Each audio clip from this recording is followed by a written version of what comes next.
I'm like, Do they want you to like come back and clean it I'm up like, or what? so I'm just looking at this person. I'm like, yeah, it was pretty intense. Like, I laid down and almost passed out. I had to call an Uber as an ambulance. And they were like, yeah, you even got blood on the couch. I'm like, yeah, falling things from your rafters. Which gym was this at? What's that? Which gym? We'll leave them unnamed. We'll leave them unnamed, eh? So I don't wanna just so be I that have this guy. right, it was an extra mount for Yeah, the like squat the rack, squat just rack mount. up there. Up there. Who puts it up there? The This thing's is like the Truman Show where the one light falls from the thing and almost takes him out. Gotta be a tall guy because I'm not reaching that. But Like on any way. Even I can't reach it, and I'm above average tall. what? Where's the? They only have 2 mounts. Where's the? Yeah. Yeah, they got it from a Who different took it rack from- and put it on top or something. And There was literally a sabotage. I was planning on doing that Yeah. to somebody. it's funny because I'm Targeted. like, it's like such a good time in New York and Boston, and then good Christmas, and then it's Then you just like, fucked your hand up. Day 2 in the gym. boom, you know? Damn. Yeah, someone put 2 of those bar holders, squat rack bar. Don't go to the metal gym dude. January 1 through 5th. Yeah, no. There's your solution. No, I don't have that Well, problem. that was December 20. Was that Christmas Day? I can't recall if that was Christmas Day. I Also, went to don't Good go Life. to the gym on Christmas Day. I don't think I they're did. open. Did you? Yeah, they are. Good Life Really? was. I walked in and they're The like, one downtown. they said Merry Christmas, coming for free. Yep, I downtown. think. Downtown was open. That was like so nice. So were there like 100 homeless people showering in there or what? You asked me to go to the gym on I Christmas, did. I'm pretty sure. You're I like, was what's wrong with you? I'm like, hey, I'm in Canada. Want to go to the gym? Let's lift. Christmas? Huh? What's that? You know how you get around that, right? You go to a gym where you squat on Olympic weightlifting platforms where There is no. if there's anything wrong, you die or dump the weight. Yeah. And there's no metal objects There's falling from no 3 metal feet objects. above, destroying your hand. Yeah, that's like Jesus. Yeah. Big box gyms, brah. They just kill you. Absolutely. they're Corporate gyms. Yeah. I don't know. Anyway, I feel like they're not that bad. are we doing an intro? Yeah. Nope. So This is the Long and Hard podcast with Thomas Herringbone, Josh 420 Blaze, I Andrew like those. Swag Staff, Holy I wondered how you're gonna get that one. And and me, Phill. just Phil. So this is our new. Nice background there. Oh, nice! Look at that. Oh, Does, yeah. Tell us about does that the company. time fit perfectly in the keyhole? No, I can't get it to do that. But it lines up nicely. Kind of. Kind of. Yeah. Yeah, I don't know that's if cool. the camera can Yeah. see it or not, but whatever. Okay, so real estate roundtable, episode 1. If you could go around and give your qualifications and make sure you grossly exaggerate them as well. We'll start with Well, thankfully, Andrew. I brought a resume. So. yeah. Summer 2015. Well, in summer 2015, I started my Oh, I was like, is this real? no. This will take hours. Well, yeah, no, 7 hours later. Okay, almost became a real estate agent. Went through both Me too. sets of books. Oh, before right. I didn't even know that. Before I decided, nope. There's books. Fuck it. So I've got a personal interest in residential, specifically residential real estate. I've been involved in commercial lending for about 3.5-ish years now. Sick. Primarily on real estate. So learning about mainly the commercial side, and then a bunch of the home builders is what I've worked on. And then I've got we'll call it a passing, not a passing interest, a passion for real estate in general and building things. Cool. Are you allowed to say your current title? Let's go. No. All right, perfect. fair Just enough. moving on. Oh my God, hot spot, hot seat. Whoa, where do I start this? I don't know. You know, I was hoping for a quick, hey, I'm blank, and I am a Hi, X I'm at Phill. blank. I'm Phill. I've done $460 million in transactions. I was accountable for $850 million portfolio. Just the profitability of it. Leased up about 100,000 square feet of retail in the last couple of years, and then about 350,000 square feet of office. That's about it. Did a lot of underwriting and shit. Sweet. The He's last very unqualified for Yeah. this. the Yeah. last 6 months, I'm working on a project right now. The last 6 months, I've just been going really deep with data science. I just did a couple data science courses, as you know. Mhm. yeah? Nice. What else did I do? Just went back on level 2 CFA. There's actually a lot of good math stuff in level 2 CFA. It's pretty good. I like it. So, been applying that. I don't know. Built some models with Woo that would essentially, you would take any real estate asset, specifically multifam. You would just type in, hey, here's my building, whatever, and then it would instantly show you a value on it based on, we just did a ton of data mining on past transactions, and then made a machine that predicts rents in anywhere in Edmonton based on just tons of data over time.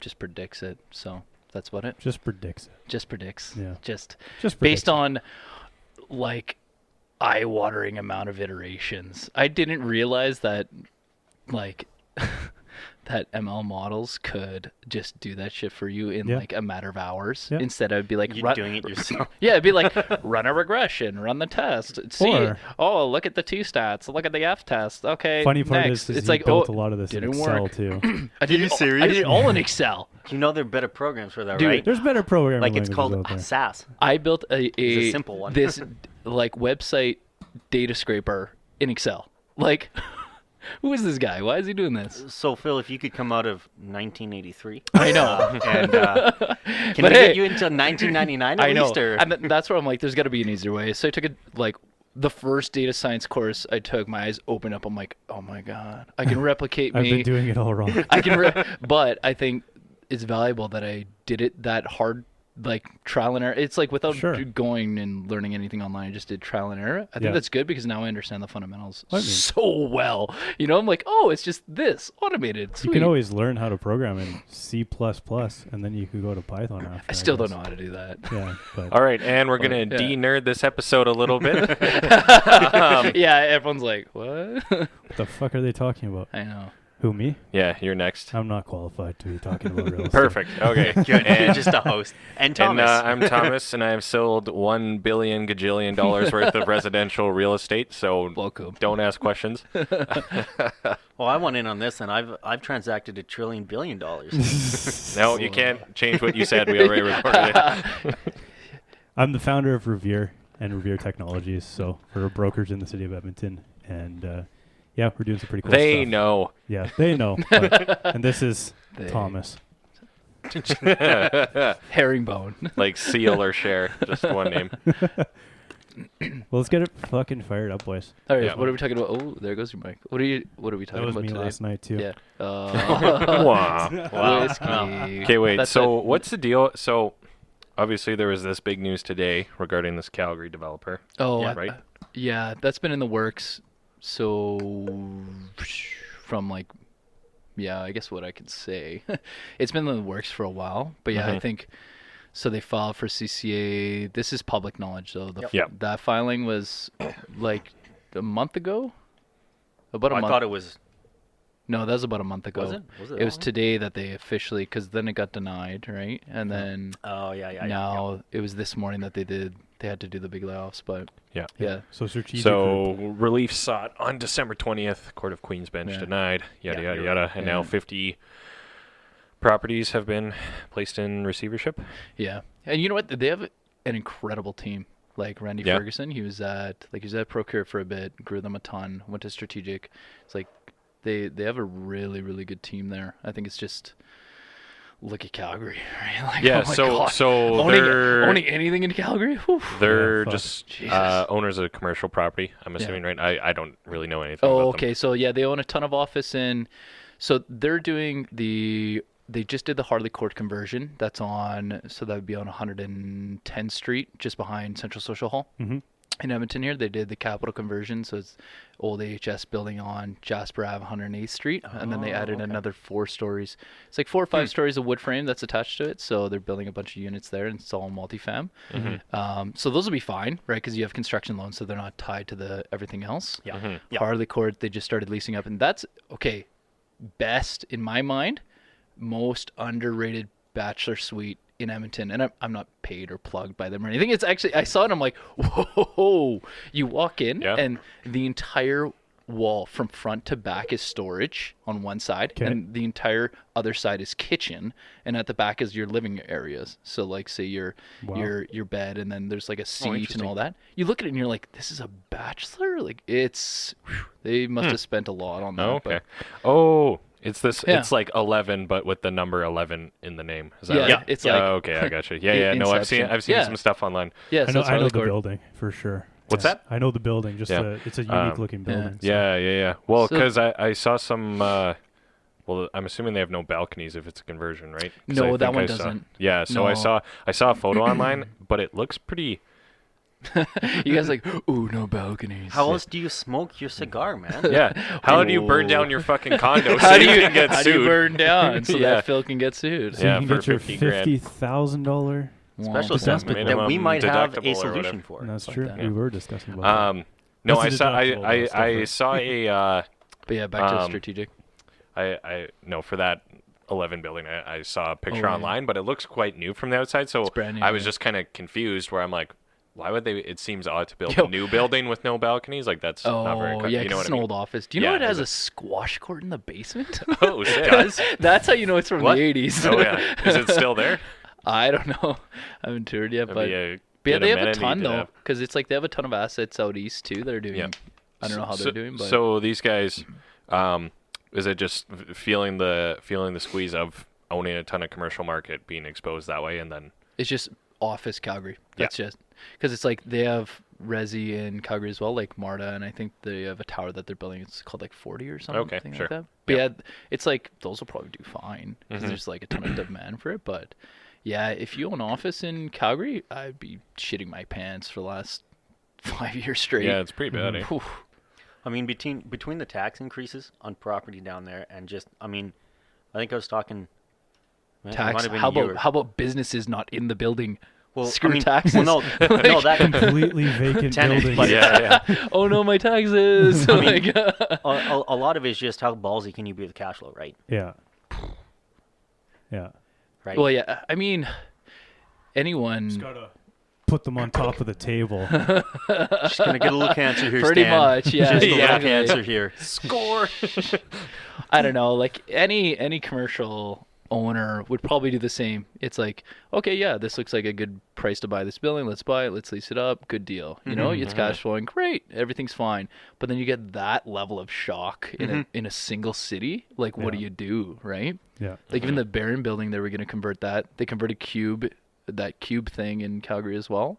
So these are all just offices that they're like, okay, convert. Okay, convert. Okay, Oh, really? convert. Okay. Yeah, where it's Is that like, is that a big market there? I guess it would be, right? So, in Calgary? like yeah. more conversions.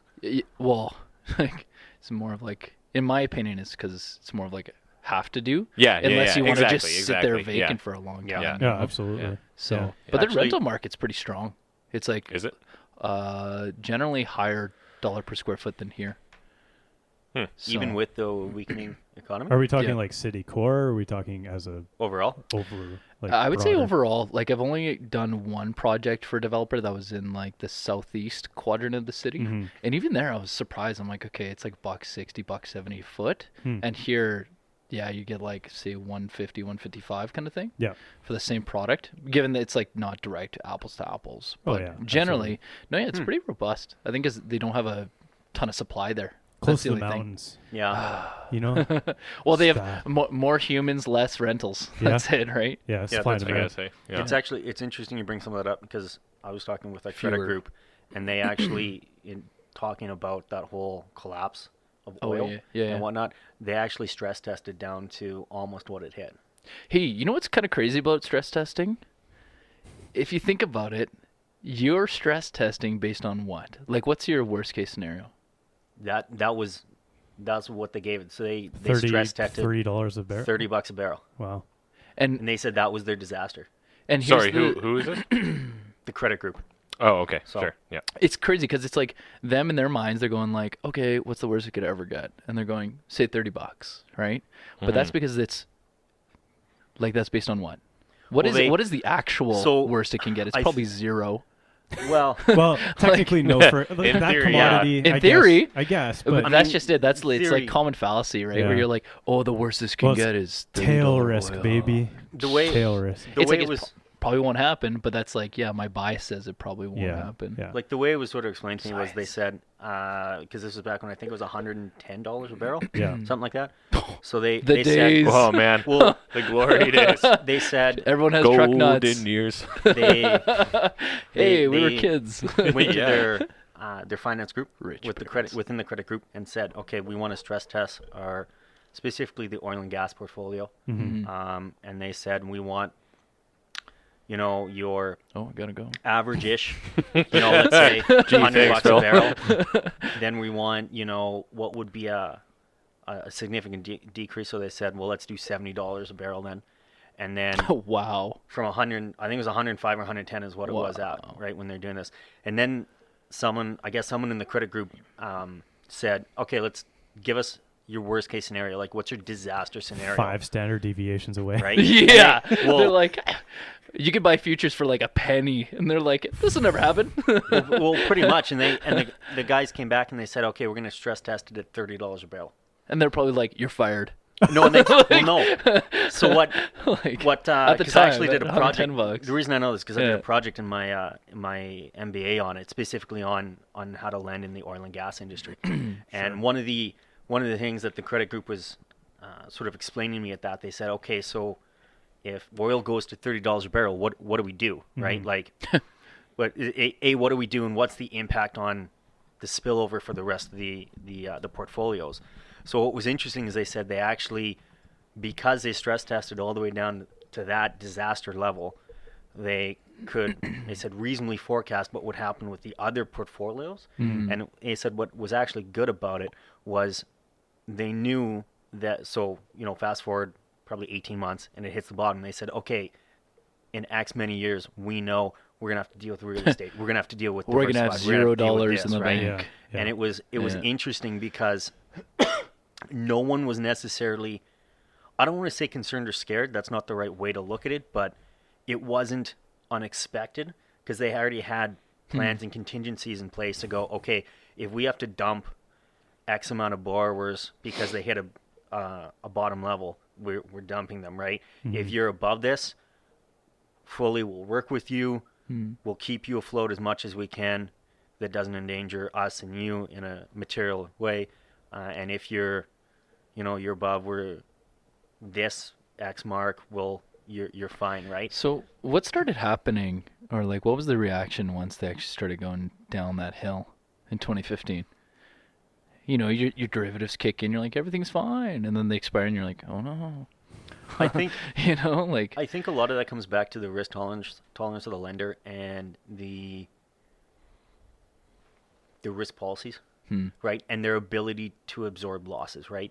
So, for example, I'll pick key phrase right there. I'll pick a Yeah. huge example. So HSBC.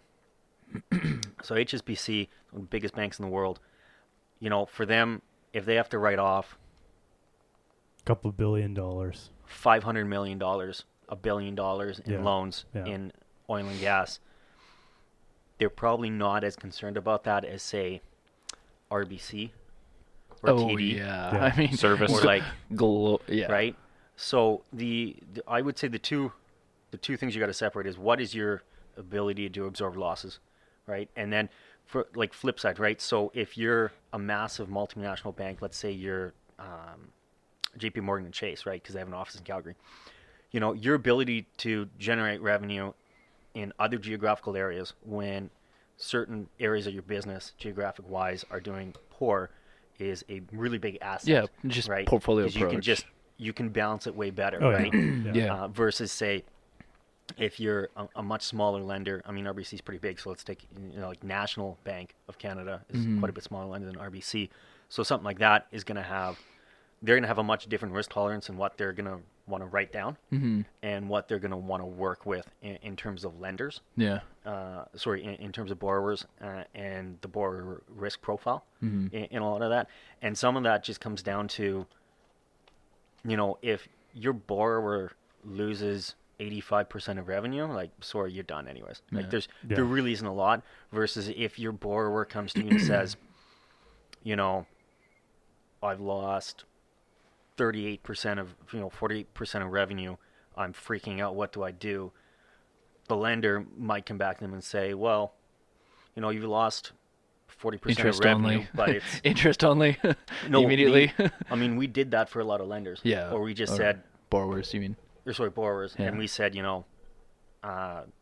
we'll cut you Yeah, we no did that shit payments all the for time. 6 months or something, Yeah. or Mhm. stuff like that, right? It's going back to the portfolio thing. There's a huge common fallacy, I think, even in real estate. There's guys in real estate that are like, "Oh, when's this developer going bankrupt? How about this developer? How about this owner of assets?" And it's like, Sure.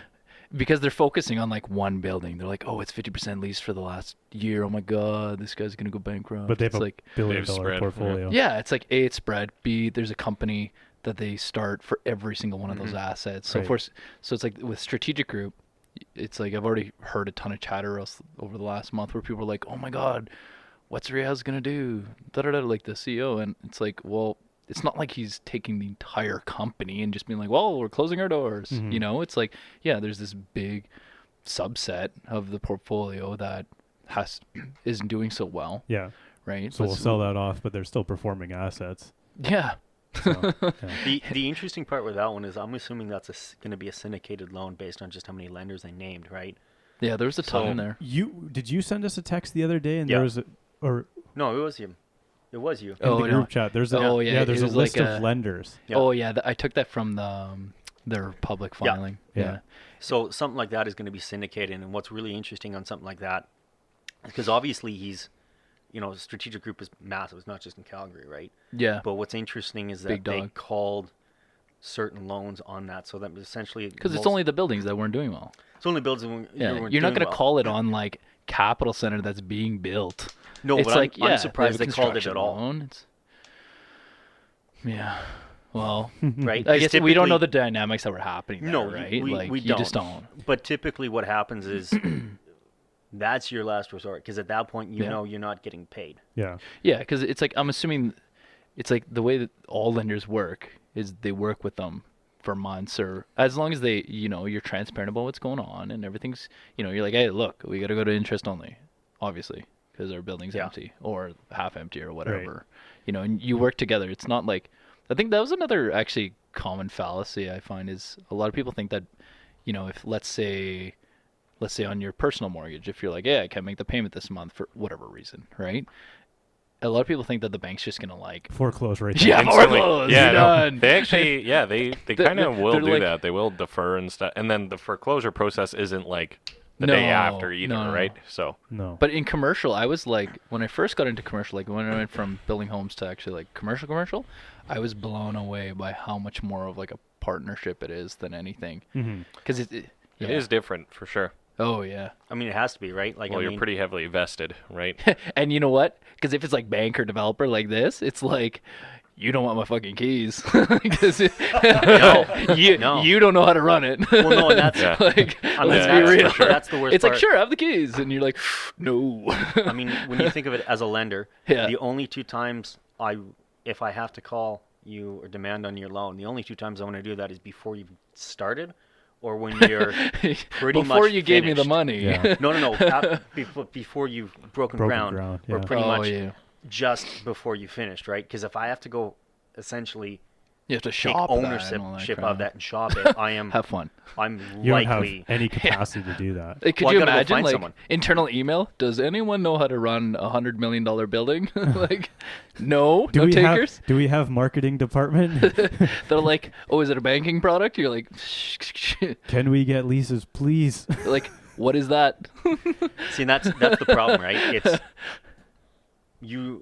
that's why I was somewhat surprised that they called some of it, because I was like, I mean, I understand, no cash flow and not making your payments, but what do you guys think you're gonna achieve with this? Like, Fire sale? you're gonna fire sale it, you're gonna probably get Ugh. maybe 50 cents on the dollar, Yeah, I was gonna say maybe 60. Maybe. maybe. Like, it's not like people are looking Oh, at like- Calgary real estate going, I want to buy in. Like, Yeah. Well, let's pull it back to Edmonton because, Yeah. I mean, Edmonton's a little bit more insulated than Calgary was. Calgary's very, very much of the white-collar offices of the Yeah. oil and gas. For their shops. offices, yeah. Yeah. Pretty exposed. Their yeah. multi's fine though. Yeah. Yeah. Yeah. Yeah. So if we pull it back to Edmonton, though, what are your thoughts on the Edmonton market and how it's going into 2020? I was surprised by some of the articles you sent, actually. Yeah. Well, Which I was think really In what way?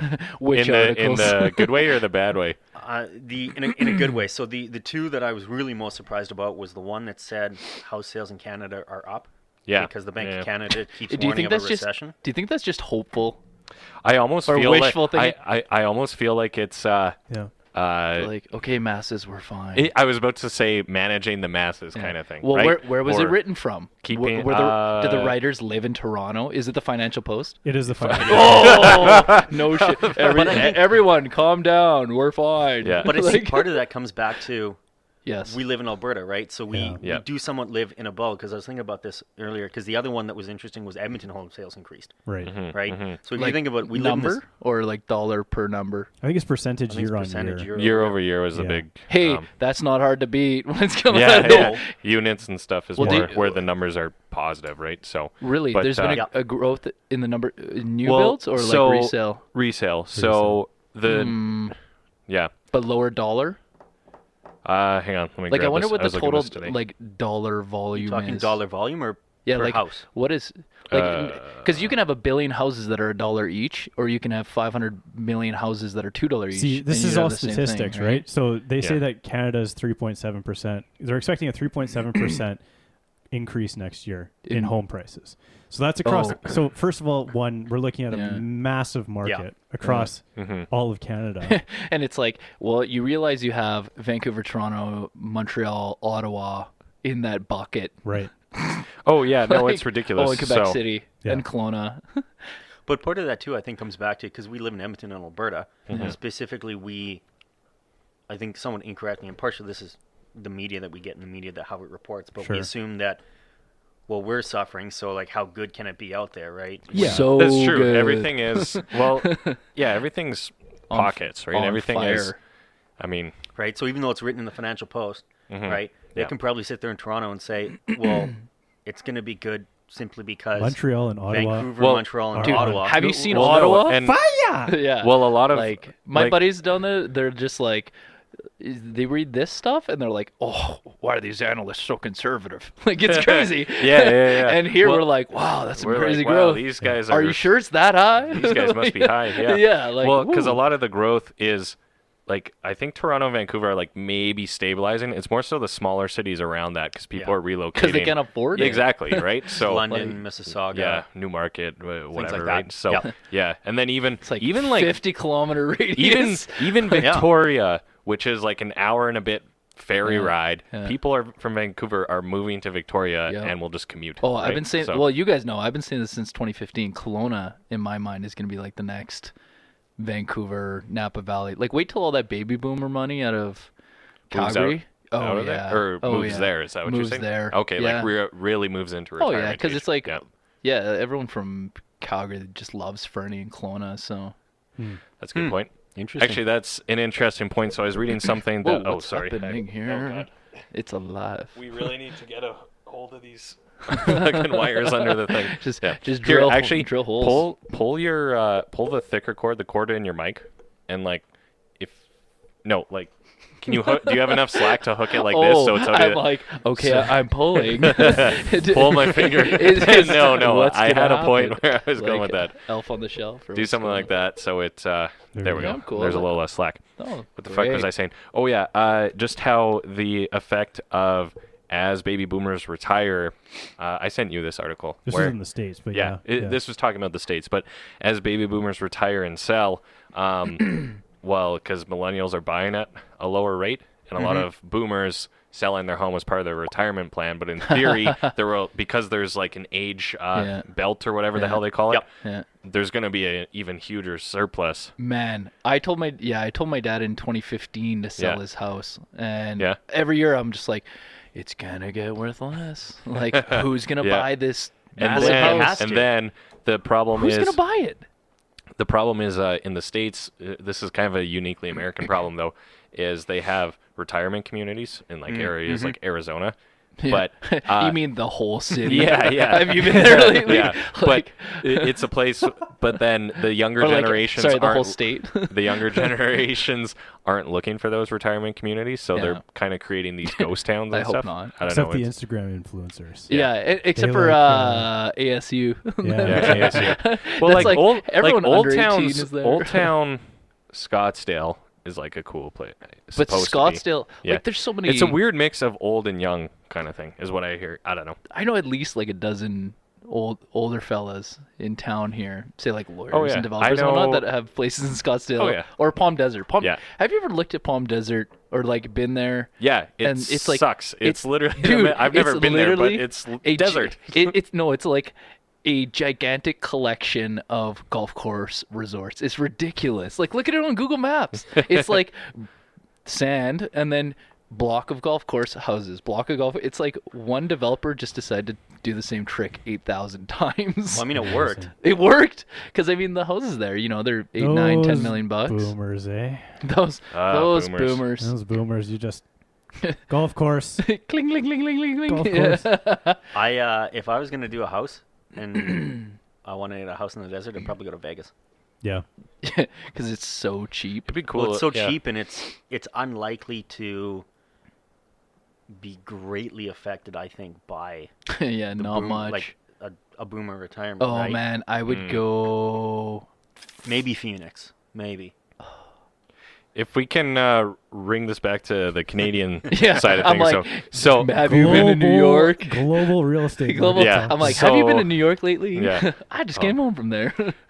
so actually, and they were forecasting the national average price in Canada to hit 531,000, which I didn't even really think of it, but that's the national price is really high. Like So, hold on. that's higher than the average price Well- in like 90% of markets. I actually Googled it because I was curious about that, right? Yeah. So The it's Goog.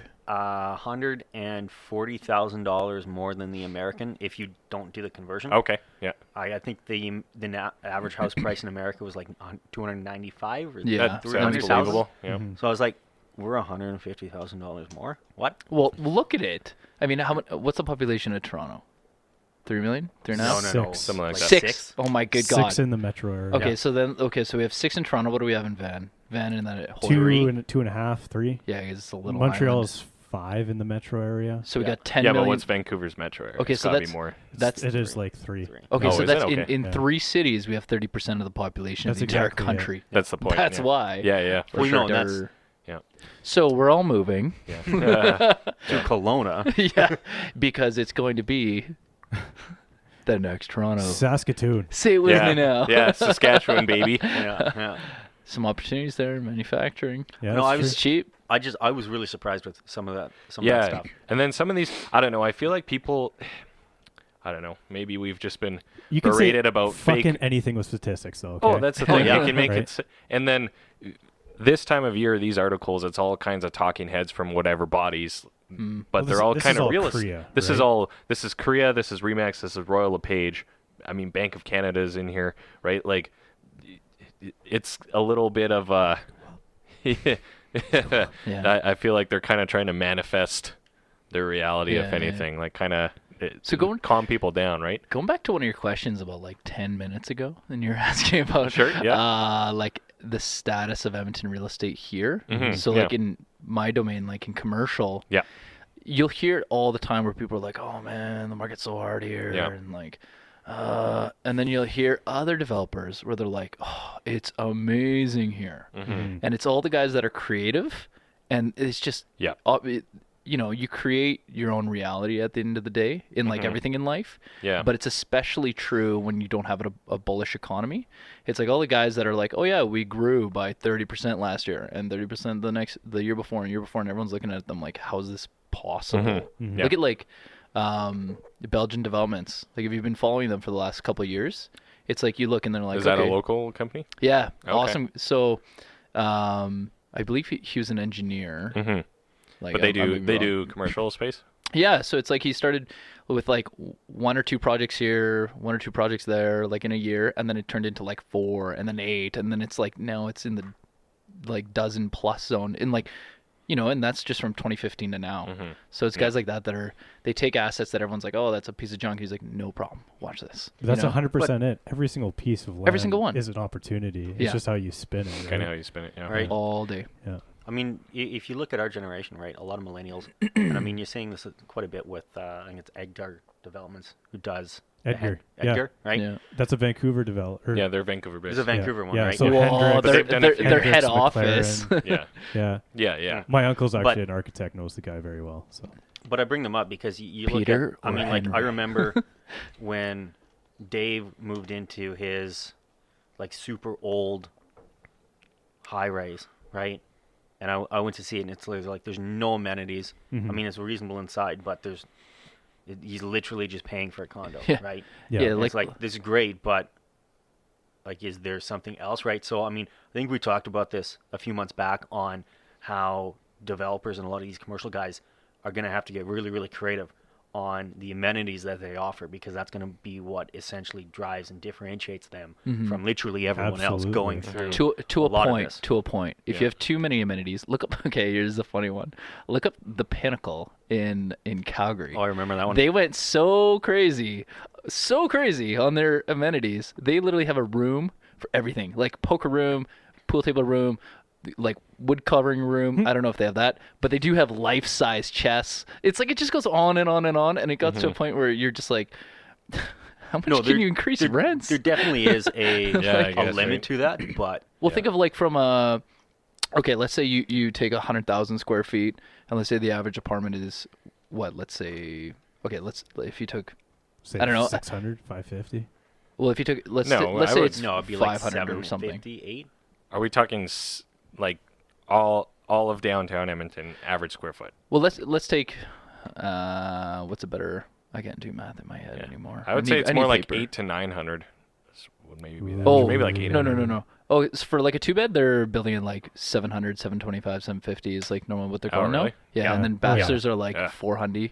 So okay, let's say you had, I don't know, an extra 40,000 square feet and add 400 square feet per unit. Yeah, you get an extra 100 units. Boom, right? Yeah. So it's Yeah. like, okay, let's say you took that whole 40,000 square feet and turned it into amenities, and like that's what they're doing sometimes in the U.S. And like developers here are starting to copy that, and you're like, ooh, because we can't just do like they do in the U.S. where they have like very little land and very little product sometimes, where they can just keep jacking up the rent, right? And they're like, here's your 400 square foot apartment. You pay, like I was talking to a guy at the gym in New York, and he was like, oh yeah, I pay $3,500 a month for my bachelor. I'm like, yeah. Oh yeah. Then Yeah, you can have it's crazy ridiculous. amenities Yeah. because it's like the cash coming in is so bonkers, right? So it's like with so much cash flow coming in means you can finance a ton, right? But here it's like It's a you fine balance. oh yeah, if you Yeah, if yeah, you for just sure. keep adding and adding and adding and adding amenities, and especially if you're not charging for it, it's like yeah, that's 40,000 square feet of pretty much nothingness, Living space that right? could be. Yeah, and it's like, is it going to add another, like to finance that 40,000 square feet, whatever it's going to cost, is it going to add another $150 to $200 a month on your rent? Probably Right. not. Yeah. Probably not. But I do like obviously the mixed use where you have the commercial bays All right day. on the. Oh yeah, like that seems to be. I mean, the way that to should have go. been the model from the start. Yeah, really. absolutely. Well, like Nobody, when you nobody look wants at a it. fucking floor, like a first floor apartment. So No, Yeah. Yeah. even second floor. Yeah. Like, Yeah. Yeah. Well, you can't do it unless you're on a high foot You have traffic to, area. yeah, foot traffic or good road But that goes access, back to density, So, right? Yeah. Yeah. And you need that foot traffic though too, or else you may as well just like turn them into residential units. Yeah. Because it's like, yeah. hmm Because if let's say you're charging on $2 a square foot, and then over 12 months it's $24 a foot, versus if it was retail, you're only charging 20, and then you know what I mean. You're like, nah, I'll go with a 24 and just have a turnover every year kind of thing. You don't have to Yeah. pay TI.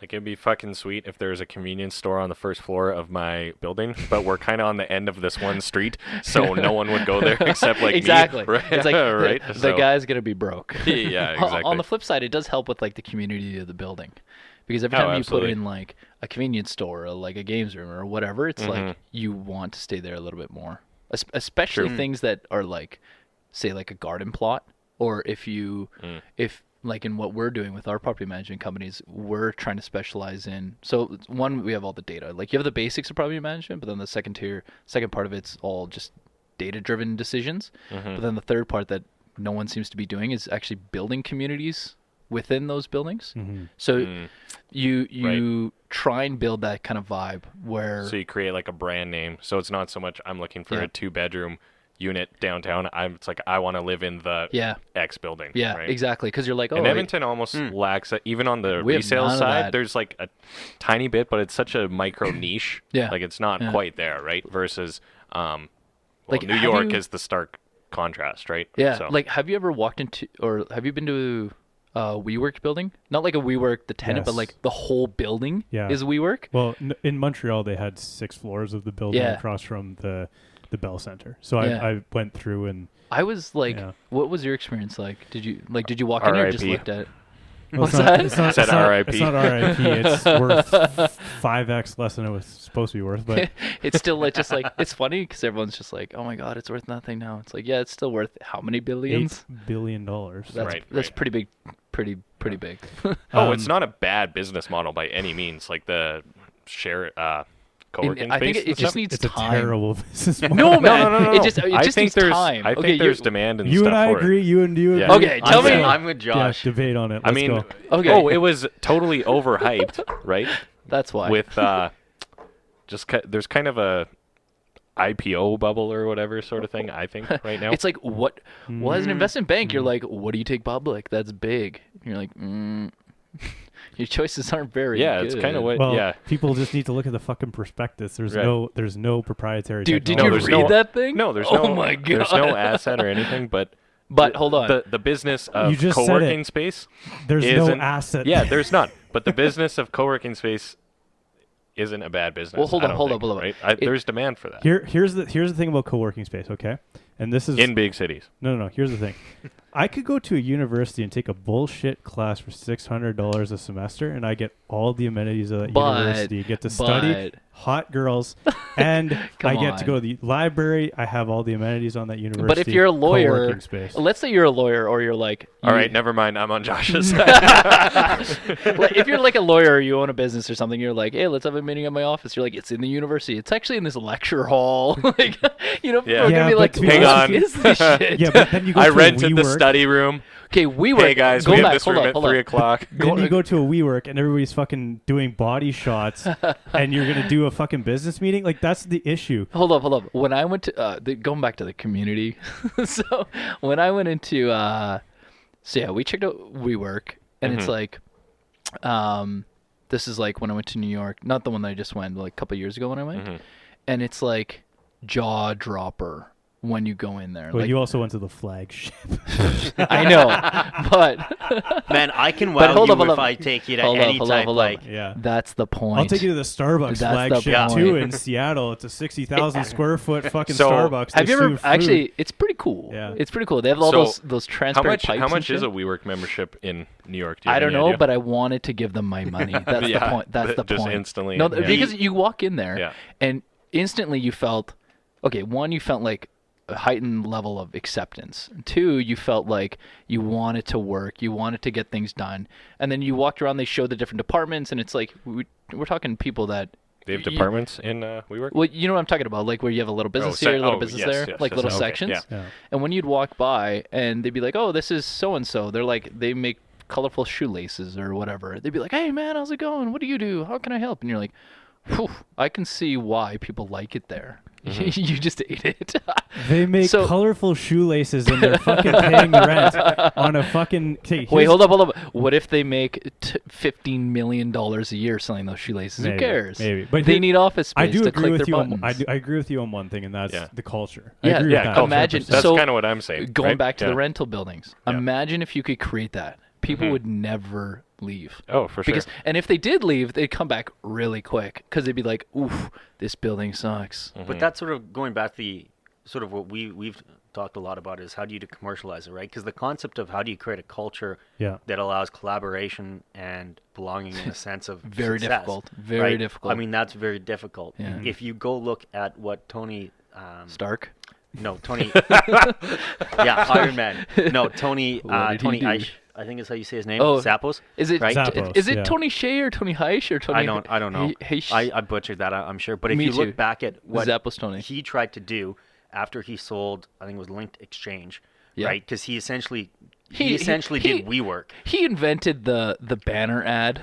He No essentially big did deal. WeWork, right? Because what he did after he sold the business, he started an incubator and a VC fund, and then he's just like, man, I love the culture and everything about raves, so I'm want to have it. No, that's I know. literally where You've read the book, right? I read the book. It's one of my, I think, top 5 books I've Delivering ever read. Happiness. Delivering Happiness. Yeah. It's great. Everyone, I've gifted it like a dozen times, and every time people are like, "Ooh, this sounds lame," but you gotta read it. It's incredible. There's amazing but it's interesting lessons in because there. he sits and he goes, okay, so I'm just gonna buy up A condo I want building. everybody to be in here. He buys Buy a up tower. A tower in San Francisco. Yep. And then he just starts, he goes, oh, I like this business, come in and work. Oh, I like this business, come in and work. And then he went, well, we have a housing issue in San Francisco. So he puts him in a condo. So he's got a bunch of condos. So he's like, here, go, you can go live here, go live here. And then he bought the top one.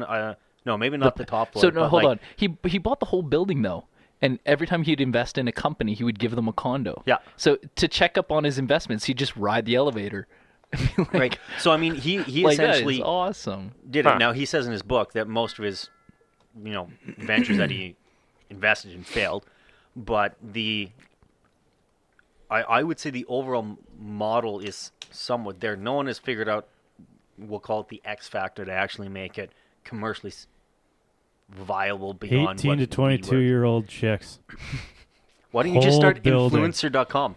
Fucking 80%, and then you sell based on like a cover charge.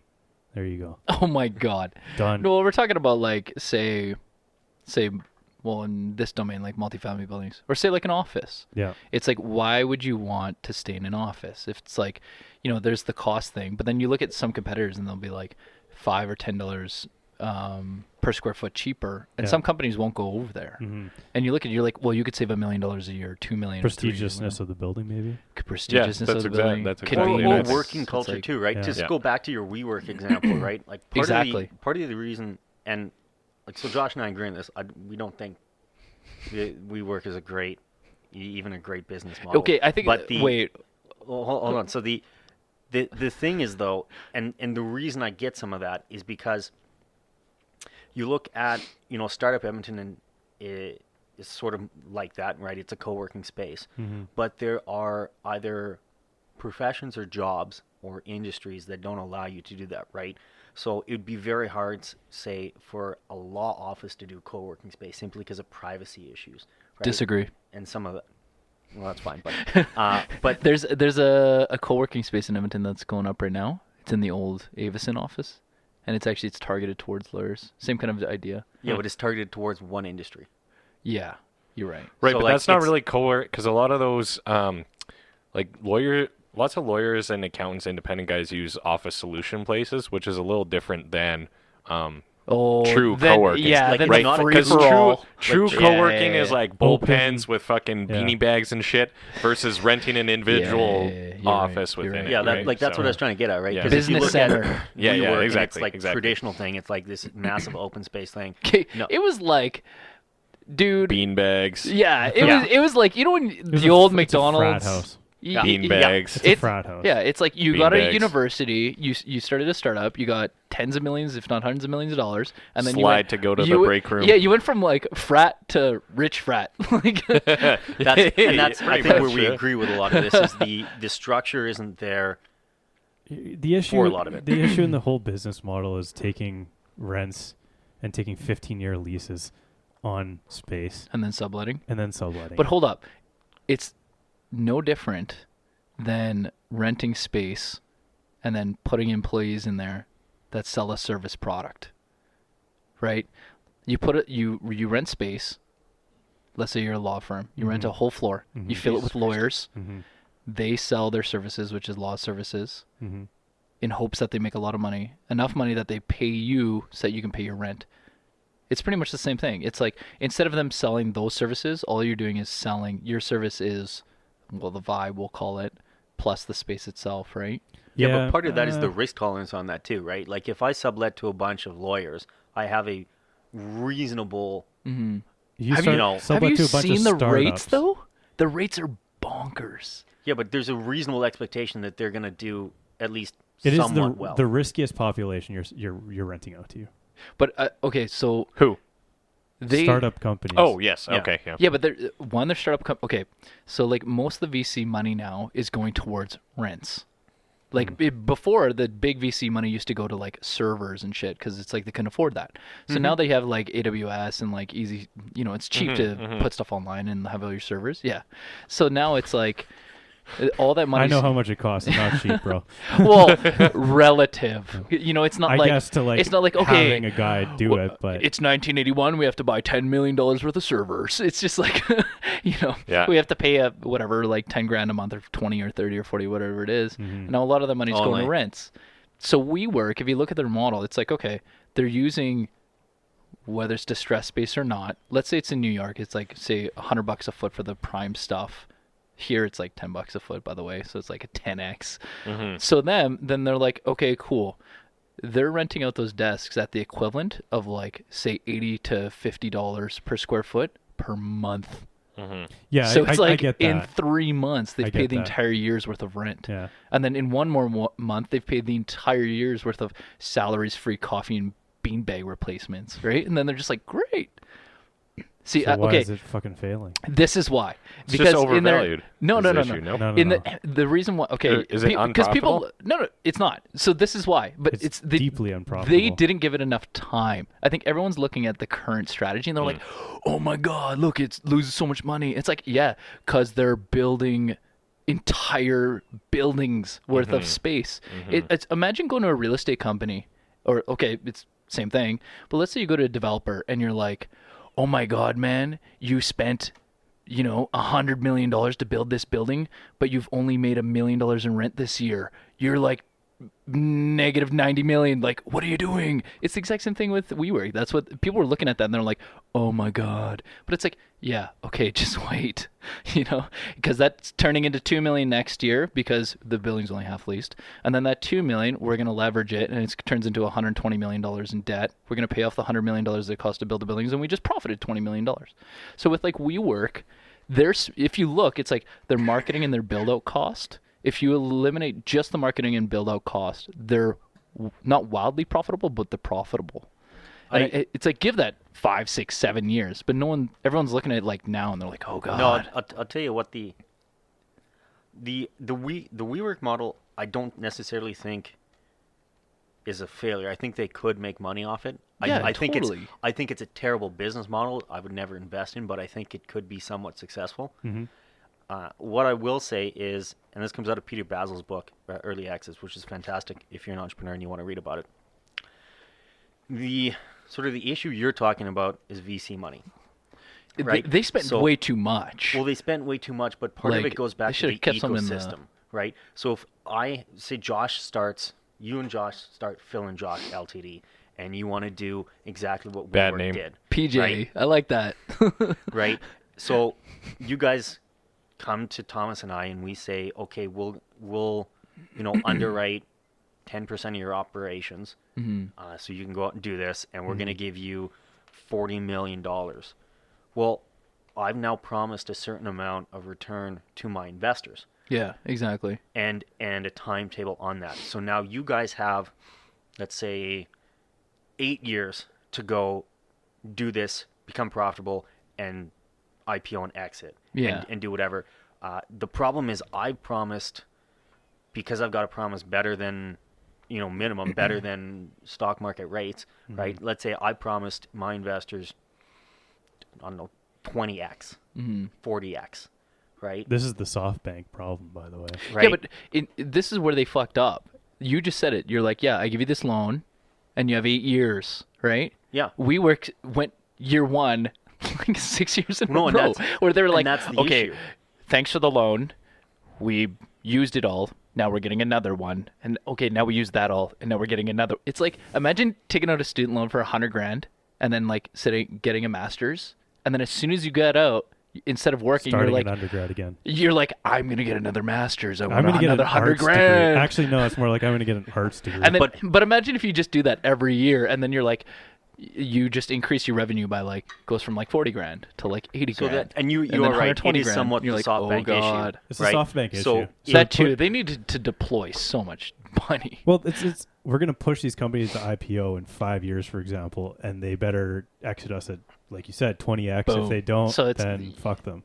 So And- when we were talking in one of I my want classes, WeWork to work. Like, damn. when we were talking in one of my classes about specifically tech, VC money in Silicon Valley and area, amongst other things, we had a couple guys come in who were in the space, and one of the things they were talking about was this whole concept of, because there aren't really a lot of industries and sectors left to get a unicorn, right? VC funds are continually getting squeezed on trying to balance the return to the investors with finding that one. Like right? Renaissance. So if you look at, say, I think the WeWork model is a great example of this. So I have no idea, I'm going to make this up. WeWork is probably one of 20 or 30 investments these guys have made, Absolutely, right? yeah. If not, 40 or 50. Yeah. And now the problem becomes, they know statistically that 4 of those are going to IPO at over $1 billion. So they need to do everything they can now in order to get, regardless of anything else, that valuation. Because if you think about it, VC to pay off all the bad VC bets. is essentially a Ponzi scheme in a sense, because you Whoa, get in whoa. you get in early, and then everybody below you has to continue to get in and give more money, and then at some point everybody gets Stops. the return, Yeah. and you go to the market gives you a bunch of money, and you come back. But come on, right? it's like the same thing as investing in stocks. It's like you go in at stonks. Stonks. You get in at like a dollar, and then you're like, "Hey, buddy, I invested in this," and you're like, "Hey, I'll get in at $3," and then Josh gets in at 20, and we're all like, Yeah, that's called Bitcoin. What an That's not idiot. investing. Yeah. "What an idiot!" But that's And then he gets That's divorced, called and a she gets fall half. guy. yeah, that's That's called holding the bag. Yeah. Okay. Right. But what's interesting about it is so Peter Basil actually talks about in his book, he says, if you're an angel investor, you're probably looking at a 3 to 5x, and you're more than willing to get out if, a VC comes in and offers a reasonable valuation. You're like, yeah, okay, I've made my money. This is great, Exit. right? If you get to, the VC part and they go, okay, we want 10x on 10 million, and that's 10%, right? Well, now you got to get $1 billion valuation right there, right? So now we've got this sort of ball going down the hill that continues to grow bigger and bigger and bigger, that you've now got to find a way to exit, right? Like, that's my suspicion on why Snapchat turned down their buy offer, is because the VCs went in and said, no, this is not a big enough return It's not for a big us. enough number. For sure. Like 100%. Well, because I was talking to a VC guy a couple weeks ago, and he said he looks at 600 deals a month. I'm like, what? How? Oh yeah, Yeah. So And it's, then- you're looking at 20 a day. but it gets to the point where you can't exit without IPOing. Yeah. But that's Right. the thing. Like, okay, let's say you Yeah. look at Kind 600. of scale. So you look at 600 a month. Let's say 6,000, give or take, a year. Sure. And and how long is investment till exit? 10 years. So you're like, It's getting there, yeah. let's say, okay, so 60,000. Let's pretend he's actually only looked at 30 or 40 or whatever. Sure. 30 or 40,000 deals. And let's say out of those you invest in what, 25, 30, and then one actually makes it big, like, or has the potential to make it big, like Snapchat. Yeah, I would tell him that, like, you can't sell that shit either. But that's the I'd be problem, like, right? Oh my god! Like, if you know you much. look at what Snapchat did, right? So Facebook offered them what, 19? I think it was like 19 or some billion. And Like, Snapchat, very long tail stuff. Snapchat says no, we can't do that, and they IPO, and the IPO I don't think has gotten anywhere near that, right? So It's finally starting to get there. It's just it did have a short shelf life, though, it seems. Yeah. the other thing, and we talked a little bit about I can't this cat very hard. on the Saudi Aramco IPO, was that retail $2 trillion. Well, no, that retail investors have been burned and are starting to get very, very good at evaluating a lot of these IPOs, especially the tech ones going. Like I said, IPO bubble, right? It's kind of just a thing. I don't think. know. I don't think so. I just think it's Tech-wise, yes. Yeah, like I think Yeah. Probably more in the tech Because- space, I guess, right? yeah. Because I mean, obviously, It's not an IPO bubble. It's more so like we're pushing hype these. train. It is like Yeah, we're gonna 'cause push we have these so companies. much- Yeah, maybe bubble's the wrong we're word, but gonna I think you push see where I'm these- going. Yeah, we're gonna push them to IPO Yeah. before they're ready. Almost. And Yeah. we have In a sense. extreme Expectations. expectations, data availability, Yeah. and layman's ability to invest. So what do you think is going to happen? Yeah. Everyone's like, oh, stonks, like, let's go. Yeah. Well, the retail investor, because of data openness, is Yeah. becoming essentially Like, close did you to hear institutional. there's that one finance Instagram account that was like threatening to be sued because they kept saying like short the VIX as a joke and people were actually really? doing it and losing money. It's like, oh my God. But going back to that, I mean, it is kind of fascinating when you think about that, because the statistics on it, I think, are something like stock price on an IPO doesn't recover for 5 years, right? So if you're a retail investor coming in to buy an IPO, you know that gonna you're get likely losing money. Like, you're in this for more than 5 years, High risk. right? Yeah. Wait, going back to Edmonton real estate. I was literally about to. All right, we need to Rein it bring this back in here. Yeah. So, Uh, just cut you guys off yeah, I'm mid like, thought. so what but, happened here? Yeah. Main Street Where were Equities. we? They've been doing, speaking of stock markets, Main Street Equities from Bob Dylan out of Calgary. Have you seen his stock price over Not last that Bob year? Dylan, the other way. The Bob DeHillen. No, yeah, he's okay. They're just had a strategy, followed it like Main Street? militant, yeah. Yeah. And like you should see their stocks up like 75% or something bonkers Oh, this really? year. Yeah. Wow. And everyone's just like, "Oh, where'd that come from?" It's like, "Yep, they just bought assets, improved them, changed up property managers." Just That's really how you fucking make money in real estate. Is you And buy that's a what- shitty asset, you make it better. and look, Yeah. remember and you, earlier, But you have like one strategy and you stick to it. And it like, works, and then you you could just even repeat. Main Street and even Boardwalk, where you're kind of getting apartments for John Everyman that will Yeah. rent at a good, pretty high occupancy rate regardless of economies, right? So, Yep. Yeah, and I think Main Street. Yeah, I don't know. They just did a good job. It going just back- kind of shows that, like, everyone's like Yeah, man. just super negative on Alberta, Yeah. and then you look at Bob. They went from a year ago they were at $42 and now they're at 79 today. So Boom. Going There back you to go. the Edmonton real estate, I got a question for you guys. Wow, that's crazy growth in 1 year. yeah, 1 year. Do you guys think at some point Edmonton is going to have a reckoning with how big, in terms of land, it has grown versus the absolute completely crap density we have in terms of? Yo, I calculated it. Edmonton proper has more landmass than New York. I mean, that can't be an issue. Hey, That's not But surprising. do you mean New York and the, The whole- Manhattan or like the outer whole boroughs? thing, including like Queens, Brooklyn, Edmonton Long- Queens, by, Brooklyn, by landmass, everything. I'm pretty sure is one of the biggest cities. I think in it is North the America. biggest. It's ridiculous. Our sprawl and you're is just really like, bad. hold up, like Yeah.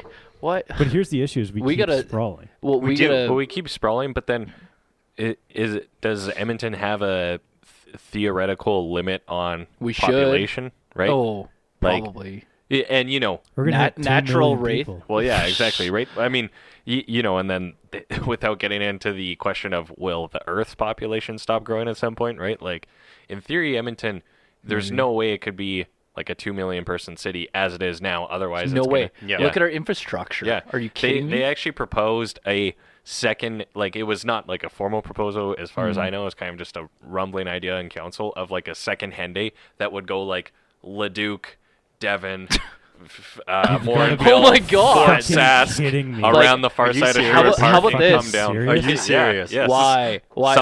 Someone First fielded Henday that takes idea. 1 hour. Second Henday takes 2 hours. 4. Yeah. 4 hours. 4. Maybe Yeah. it is exponential. Yeah. Yeah, I bet in you- theory it would be exponential. Yeah. Okay, so what? Are the road, like, while they're building that and all the tax revenues there, what's gonna happen to the roads downtown? They're gonna be dirt. Like, Yeah, what's exactly. gonna happen Yeah. here? This I mean, is like, if you look ridiculous. at, what is it? When I was in Beijing, they have 5 ring roads. Yeah, but they also have and it's It's also 500 Beijing. And Beijing million has people. a population city metro area of 30 something. 30, like 35, So 38 all of million. all of Basically Canada, So yeah, including the Canada. polar bears, and they only have 5. Wow, ring roads. Yeah. that's Why? crazy. Yeah. Like, I understand. was a- our ring road makes sense. We sound does. like It's a- hicks right now. We're like, we have a ring road, but like, is there? It is actually Why- like, well designed. hope- but Don listens to this. but He's coming actually on no, this year. Yeah. by the way. Don, okay, Don, But- please put a cap on how much sprawl we Yeah. can do. Don't 'Cause- anything outside the Henday should not be Edmonton, in my opinion. Like, I Well, I actually think thought he about that. also he yeah, but instead they annex more land. Yeah. Like, goddamn. Yeah.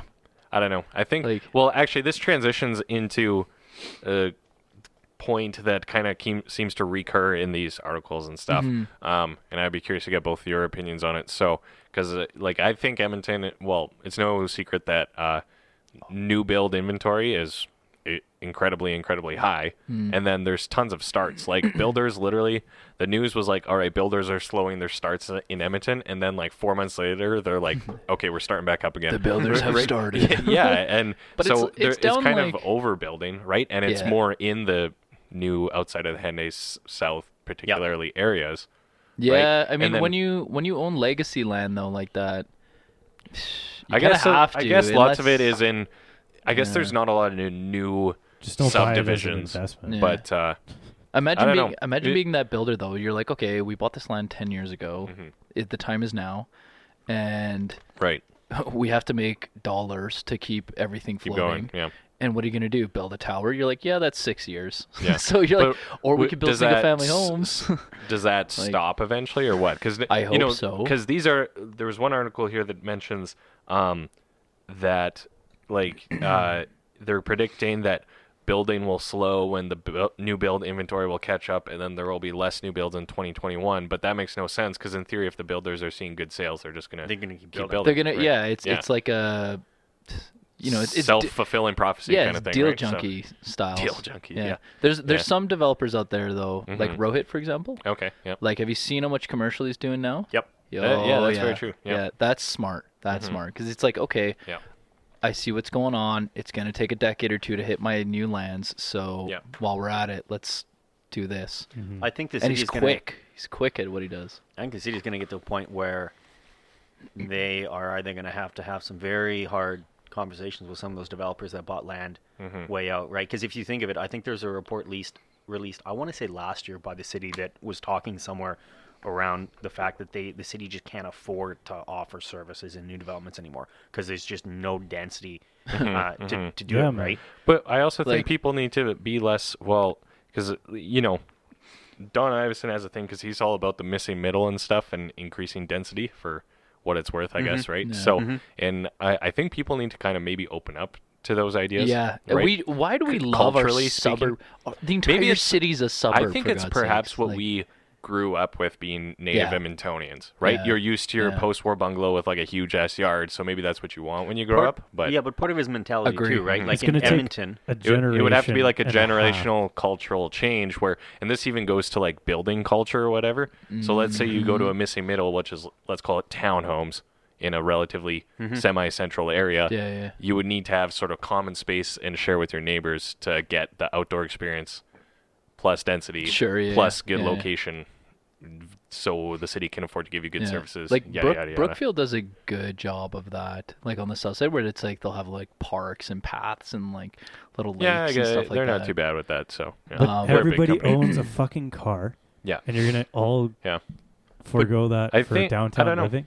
Like, I It's- think that's Yep. That's the thing too. That's right? what I Yeah. did, and I love it. Yeah. but it's But the options downtown aren't that great. no. Do you not have a car? Or Well, what, I you have a drove car, here? yeah. Yeah, fuck. Duh. But going back to your thing about I mean, the like, generation thing, right? Got Yeah. rid of the truck and Oh, the yeah. Well, motorcycles. Yeah, and for sure. For But sure. if you think of it, Manly the shit. mentality of Edmonton and Calgary has the same thing. And I would say most prairie cities have Oh, it. for is sure. There's no reason to stop.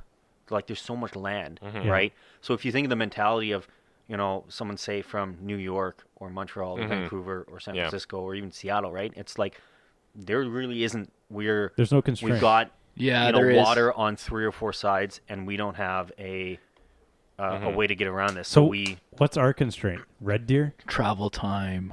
Travel time. That's exactly it. It's But I gonna mean, get there, again, Massive inconvenience. But Edmonton will Hyperloop, not- bruh. yeah. Okay, hold on. Bruh. Okay, so hold on. There's one, travel time. Two, I think developers are going to start looking at it like if you keep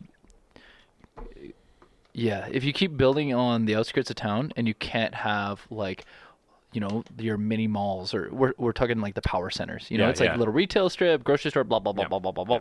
All those guys. If you look like Chappelle, what does Chappelle have? They Not actually much. they now are finishing up the power center or whatever there. But until then, it's like yeah. right. It's like it's that's- almost done now. But a few years ago, like even like 2015, 2016, why would we you were live down there? there. There was nothing, man. Like Right. literally nothing. And it's not like- even a gas station, right? So if you look at it, like that's yeah, I don't know. It's a weird, but like Edmonton will never be like a skyscraper metropolis at the same no, time. There's right? no way, So unless they stop the sprawl, which would be great because then all of Plausibly, our yeah. roads would be nice. Hashtag stop the sprawl. Can we get that What's, trending? Sprawl stop. What would you say is the limitation of commute time though? Because I mean, let's take fucking San Francisco or something. People are Or commuting Toronto 2 is like an hours hour. every single time. But people do that because they But don't have a that's- choice. that's also is that not so much a product of distance, but a product of Housing? traffic. Price? and cost. It's a product of cost. Like Yeah. when you go to Toronto, that's because Yeah. they don't have a choice. Yeah. It's like, let's say you make 120K a year, you're like, okay, so the only thing I can afford is where? Like, let's say you want a family. Mm-hmm. Like, sure, if you want to live downtown and like share a That's room, what or whatever, Edmonton is. Yeah.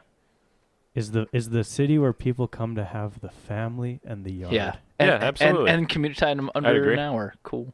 Yeah. Yeah. Ugh, Until An hour it's commute not. would be fucking so bad.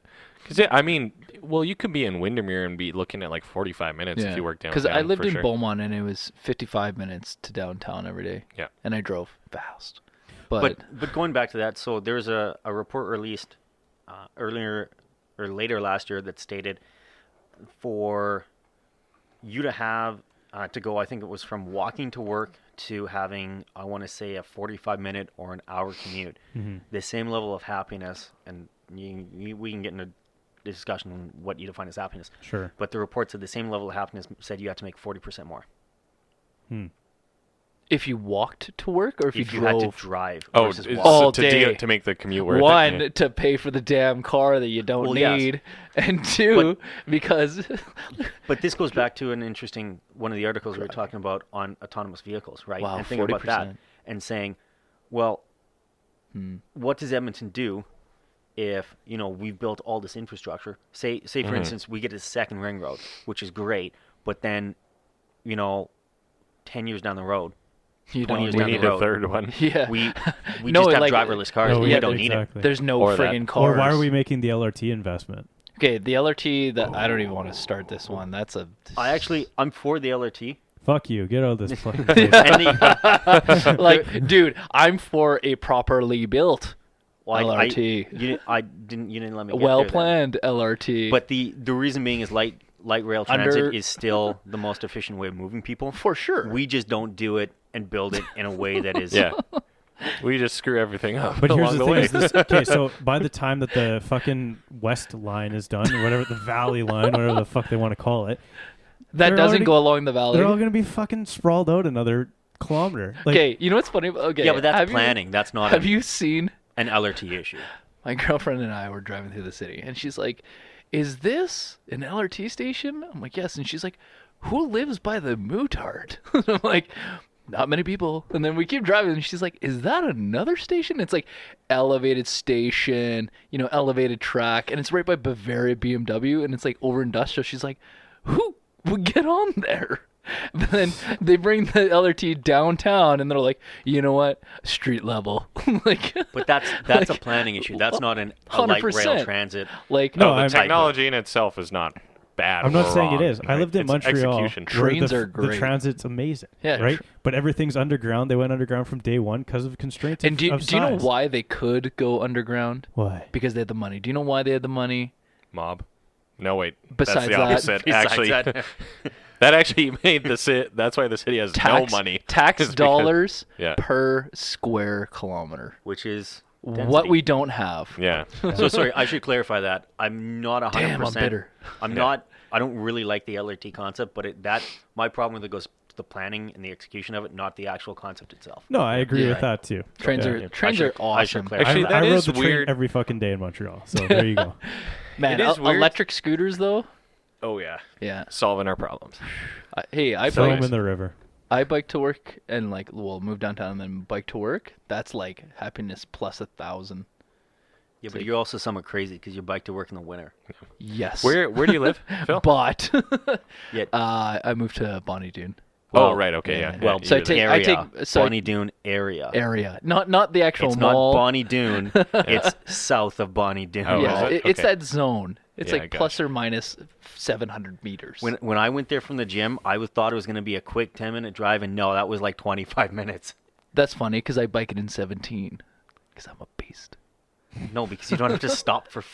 Actually, yeah, that's why. And it's downhill. Yeah.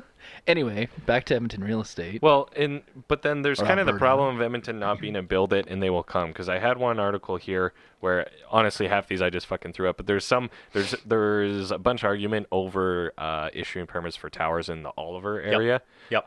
What and- about it? The city is like schizophrenic on City Yeah, It they're is, like yeah. 50-50. Some are Yes, like yes, no. some are like no, and the reason being is it will like, Change like block, the character of the neighborhood. block the sun on Jasper Ave, which like I don't know, maybe like if there's tall buildings, no. but like No, they like yeah, it's that no that 124. It's the west 124. yeah, They don't and want- then they don't wanna creeping to build. 124 Oh wait, Street. which one on 124 though? Because there's a few that just got approved there in that whole zone. So there's like Oh, 3 maybe. towers already going Yeah. up right there. Yeah. Like you're talking right by Evolve and Well, like just Edgar- south of that. because South of that. McLaren's like almost done. Yeah. I don't think they want to go north of the. Yeah, McLaren, they're though. talking more north. Like think like what's that? Because yeah, fucking well, cafe? there's Transcend. no, further north. Bernard Callebaut. No, by Oh, the you by think the bakery. chocolates. Oh, by Duchess? Yeah, So like north on 107th Ave? yeah, up there. Oh. Yeah, They essentially don't want That's to kinda prove like anything 124 Street. north Yeah, of yeah. what's the McLaren. There. They Well, I want. mean, that would make sense, Yeah. right? They'll Yeah. approve south So of that okay, all that day long. and well, then the- okay, that land assembly is pretty big too. It's Yeah. almost like a full block, like right behind that rock gym or whatever. Yeah. Yeah. And then it was years ago, so I don't know what's going on with it, but Regency owns that land on 85th Street on the south side of the river, like where Oh, the yeah, I know what LRT you're is talking going. about. Yeah. 85th and where? Fuck. Kind of 85th. near Bonnie Doon Mall. There's a bunch of townhouses there. Are you It's talking just north of Bonnie Doon, or it's just Strathern? the side of Bonnie Doon Yeah, Mall? yeah. That's Nirtic that owns that. Oh, is it? Okay, Yeah. I thought it was. Anyways, Yeah. but they wanted to do like 7 towers there. Do you know that one that I'm talking Yeah, about? good buddy of mine's the new COO there, Oh, really? and yeah, I hope that goes. Yeah. Because it's like you get the good evening views, you get the good That'd morning be sick, views. actually. Yeah. You don't have the downtown traffic and noise. But would You have, people like, the nice, live there? Like, is there demand? all day? There's going to be an LRT stop literally right at the development itself. That's Yeah. what drove And a then- lot of it. And then Yeah. if you drive, it's like you have that whatever road it is that goes Mhm. just down the hill right to downtown. It's like Yeah. 5-minute drive to your work. I think it'd be pretty good. Okay. Yeah. I agree. Like, I don't know Any why idea where that the kept getting. city- I like it. Where the It- city's on on that? What's that? Where's the city on that? Do Oh, you know? okay. I should. It's like I could have researched this, but I didn't think about this till like just now. So the city, essentially, it's like the city. It's something to do with a road that goes through it. The city's like, oh, we want this road to be public. From what I gather, so I don't know the exact details, but it's something to do with. Let's say the city goes, hey, correct me if I'm wrong on this. I believe it's the city wants one of the roads to be like public or something, and the developer's like, okay, well, I own this, so pay me for it. It's going to be like say $10 million or whatever it is, and the city's like, oh hell no. Yep. It's one of those. It's like, oh, okay. Didn't- Yeah. Wasn't part Interesting. of it too? Some of the residents around the area had Oh, an issue of with course, it as well. Yeah. yeah, Well, That 'cause they- you're going they from- lobbied. Pretty Well, hard it's those townhomes and then post-war bungalows. There's Yeah. not really a lot of density there, so all Yeah. of a sudden when you have all these skyscrapers, like yeah. that is Like Century imposing. Park. Yeah, People got to yeah. understand though. By the time it goes to public hearing, Yeah, generally it's across the line that's exactly it. A lot of the times because Um, it's been worked in the background for like 10 years. Yeah.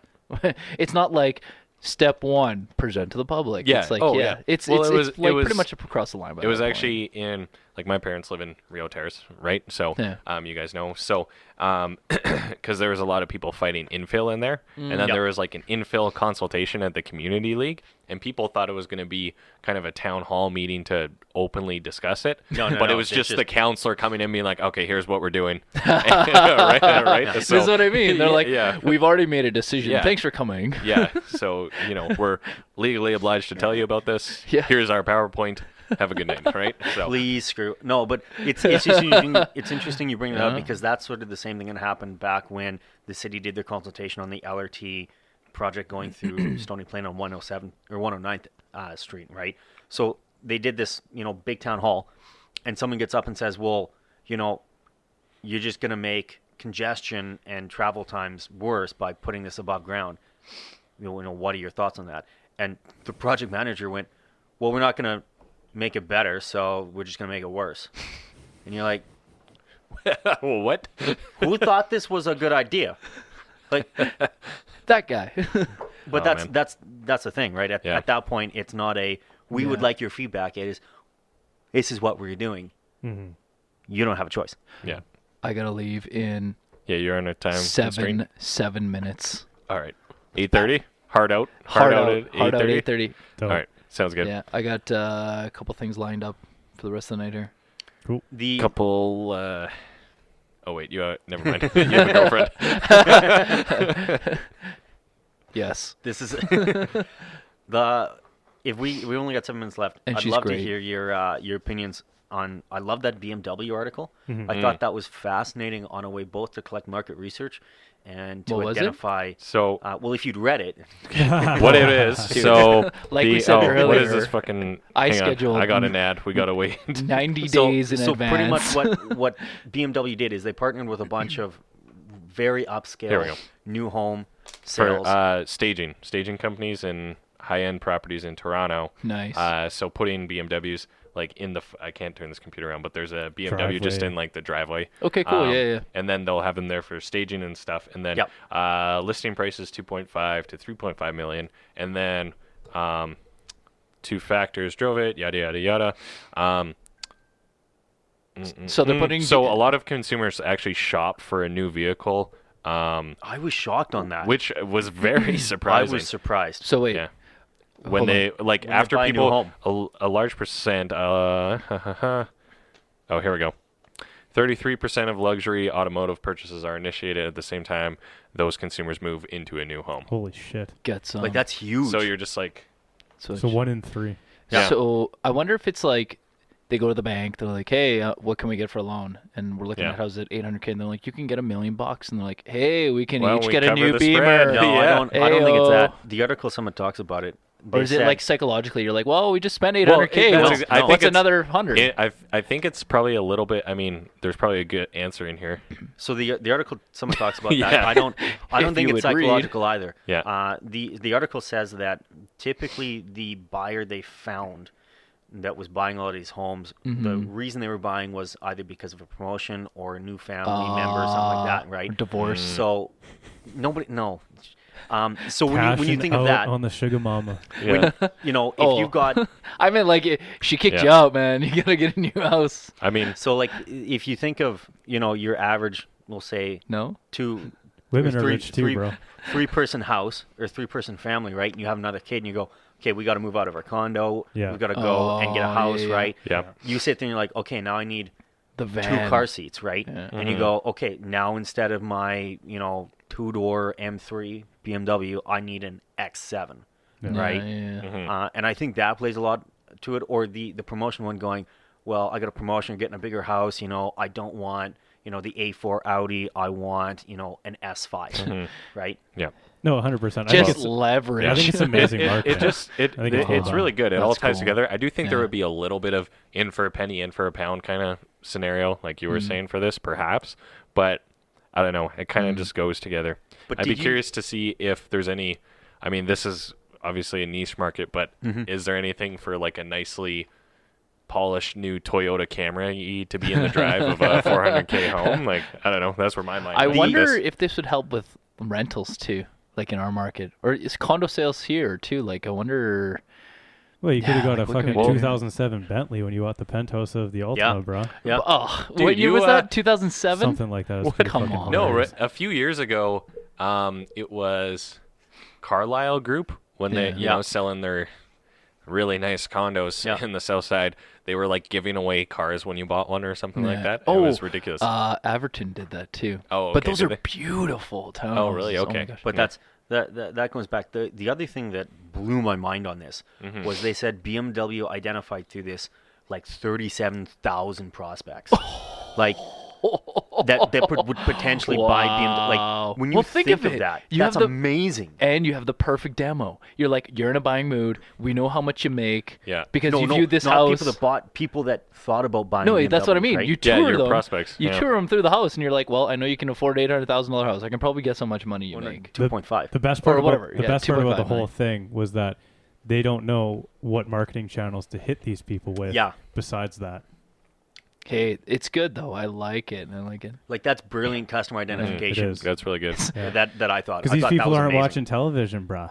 What's that? They're not watching television. How else do you hit them? Oh, yeah. So You You hit 'em when they're don't buying see the house. Lamborghini ads on TV. I was just about to say that. I saw a Lambo ad, and that's What?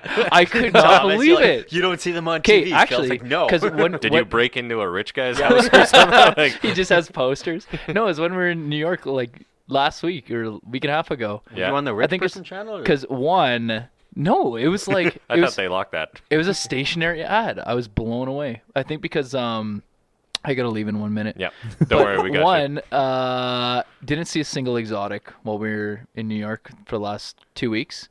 Yeah. And then two, I think that's why, because they're like, there's lots of money here, but no one's Yeah. driving our Oh, shit. lots of Like, rich what's going people on? don't own cars in New No, York. because I was talking to one guy in the Because gym. you all pay the parking separate. Well, So, and yeah. I was talking to one guy in the gym, and I was like, "Why doesn't anyone own exotics here?" He's like, "Why? They're a waste of money." I'm Yeah. like, well, what would, Straight well, up. Where are you gonna well drive then I it? asked him, I'm like, "Well, what would you buy instead?" He's like, "I don't know, helicopter, boat." I'm like, Yeah. all right, A serious stake swing. yeah, Yeah, like, there you go. Yeah, fuck your Deep. 400K dick swing. Yeah. Here's a $5 million dick. Yeah. yeah, Yeah. like, All right. nice car.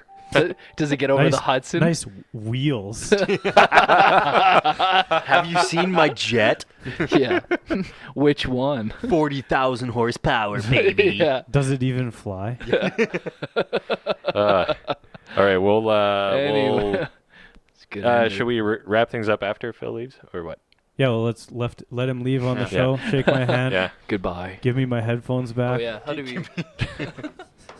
Shake my hand. Thanks for coming. We'll be in contact. See how cold I am? Yeah, what the hell?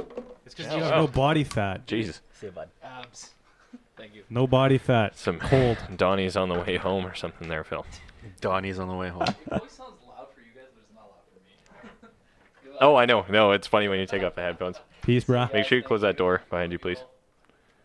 Finally, he's gone. No, I thought the BMW one was brilliant, right? Because Yeah. it goes back to how do you identify your Yeah. buyer, right? How do you Mhm. reach them? Mhm.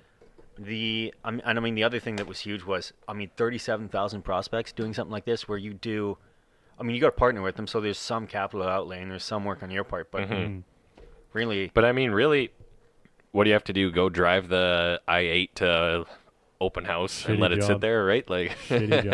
yeah. but I don't So- think it's the i8 that they put Yeah. out there. I bet you it was Yeah, more well- like an Well, X5. There is an i8 Uh, in the photo just to beat Yeah. the photo. Just- But yeah. But no, either way, whatever you're doing, like, it's not huge cost. This is actually I have seen like Vancouver $5 million houses with fucking Ferraris. There's and stuff. actually, I've seen it uh, done. there's I've seen it even done there's before. there's guys in Edmonton who are actually partnered with one of the BMW dealerships to do for like a luxury listing that did some sort of video. Oh, thing interesting. With it, yeah. Yeah. There's Interesting. actually one realtor in Edmonton who owns a Lambo, an older one, but still pretty cool. But the I've picture never was met so, a non-cool Lambo, so yeah, exactly. But I have the picture saved still. I'll try and find it for you after. But he literally, it was like a 400K house in the West End, not a bad home. But the main listing photo was the house with his yellow Lambo parked right in front in like the Hamptons or whatever. It was so funny. I know And who you're it's talking you about. know who it is, and it totally suits him too. It's hilarious. Yeah, But most I'm like, definitely. well, that's one way to like market it. So, Absolutely. yeah. So you wanted us our opinions on something, or that was the article? On this one. on that one, yeah. Yeah. Yeah. I think it's really That's good really marketing. smart. I think that's a good case study in marketing.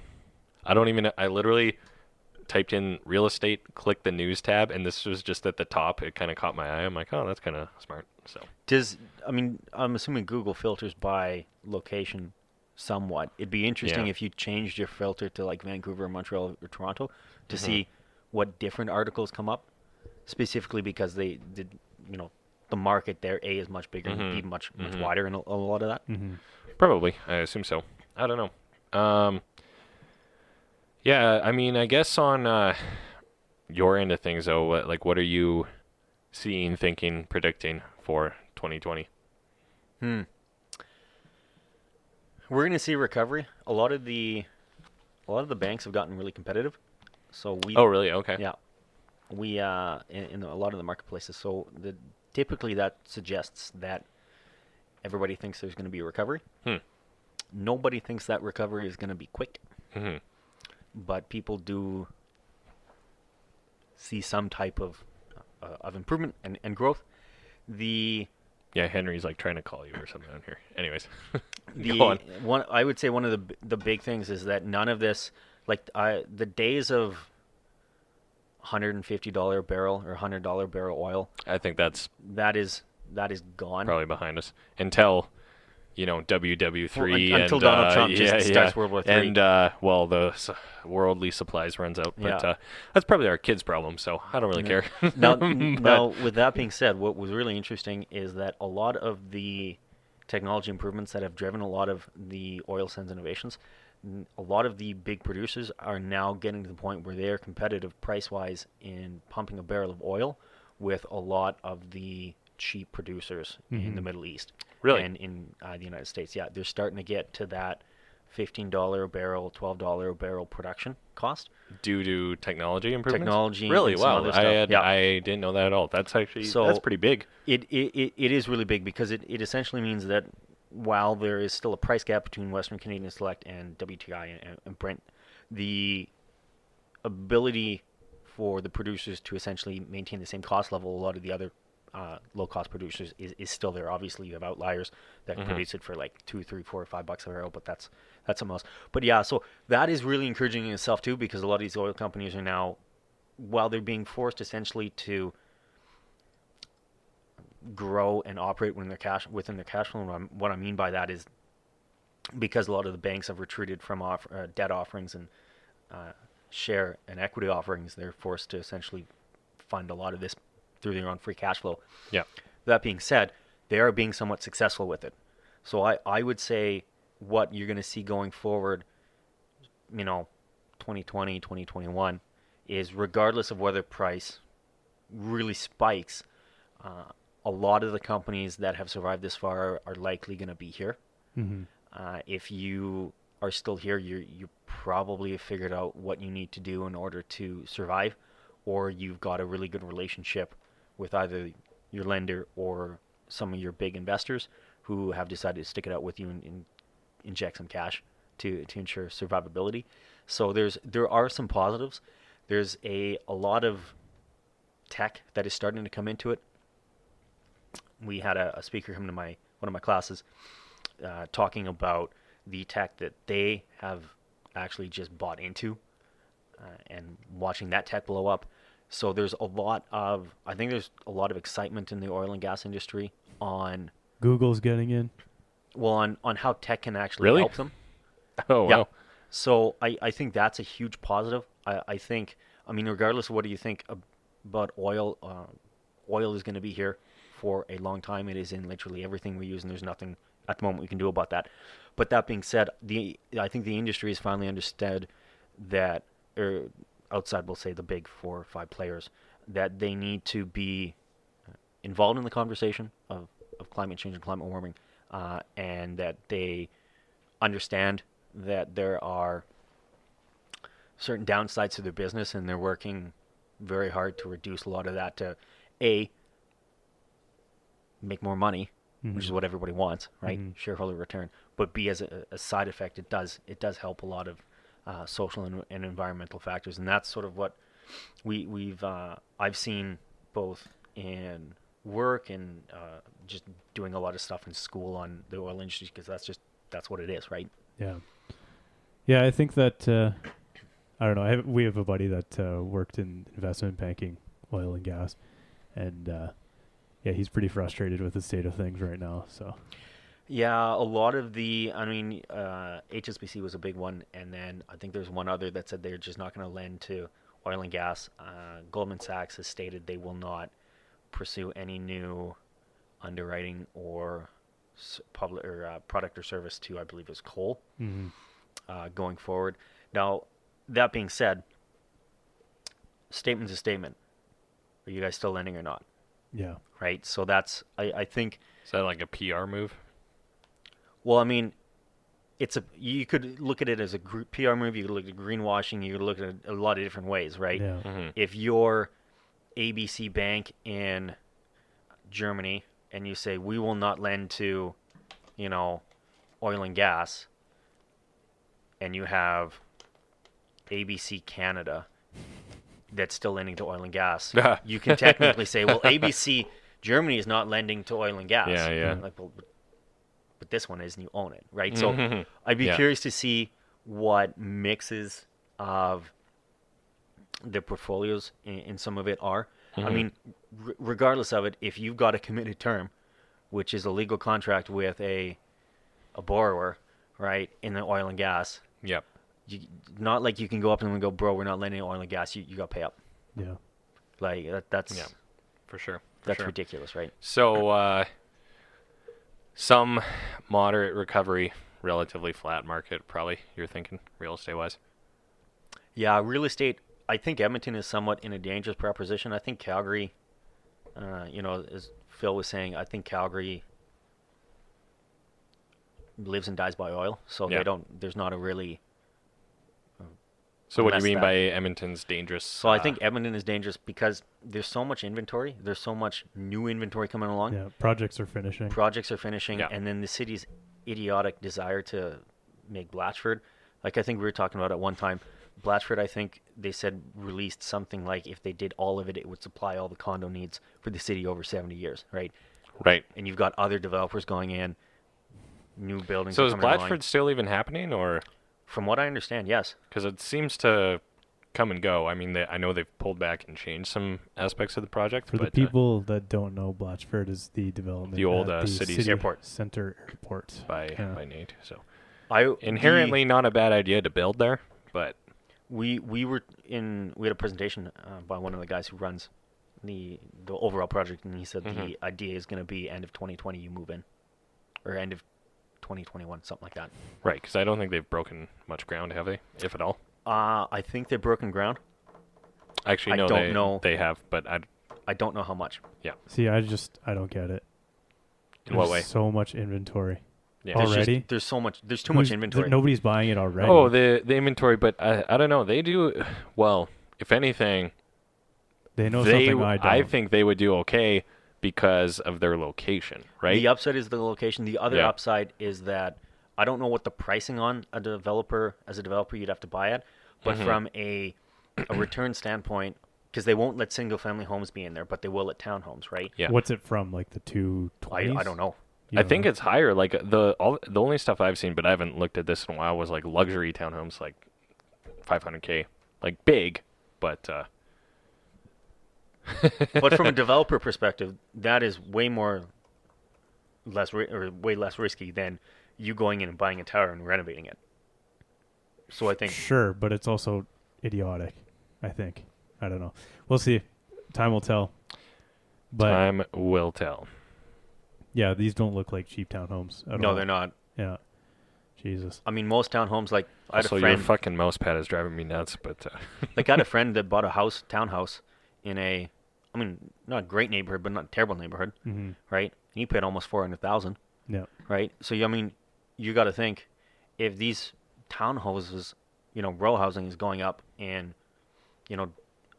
decent neighborhoods for 380, 400, 420, right? You got Blatchford. It's a great location. What are you expecting to charge, right? 550, enough, 600, yeah. right? Yeah. Right? I don't know. Like, I mean, if your place, because you're in a skinny, right? If your place was a townhouse, it'd still probably be well over 700 anyways.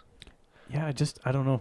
I'm not starting at $499. Yeah, see, I just don't know where the market is for that, to be frank. Well, I don't know either, and that's why I say Edmonton, I think, is in a dangerous zone, because I don't think there is a market for a lot of it, right? I mean, you would know better than me, but what are the stats on houses over $1 million selling? Like, how long are they sitting on market? We already Ooh, said that's a good I question. mean, over 500K is top 15% already. Yeah. So yeah. I would be curious to actually know those numbers, but because that's a market segment I'm not dealing with, so I just don't. I'm not up to date at all. But I would imagine fairly bad, and then that kind of middle upper range. Because I mean, if you think about it, actually no, these were saying no condo fees, so that doesn't affect affordability calculations, but that's also dumb. But then a different calculation. I wonder how they get around that. But yeah. You just have it as it's just how the title is done. There's no common property. Doesn't the first time home buyer thing doesn't kick in for anything over 500? Yep. The correct. incentive? The Yes. incentive. Correct. The theoretical max is like 440-ish or something like that is my understanding. They're going to have to knock those down a lot. Well, I don't. I yeah. think it's going to be you're going to get like 20 built a year, 30 built a year kind of deal. I think is what it'll probably take. Actually, that's probably exactly Maybe it. maybe they'll have a sales center and you'll do customs or something. Yeah. But That would be my. But the problem is going back. Where's the market for it? Mm-hmm. Like I'm not going to go buy Yep. a $550,000 townhouse.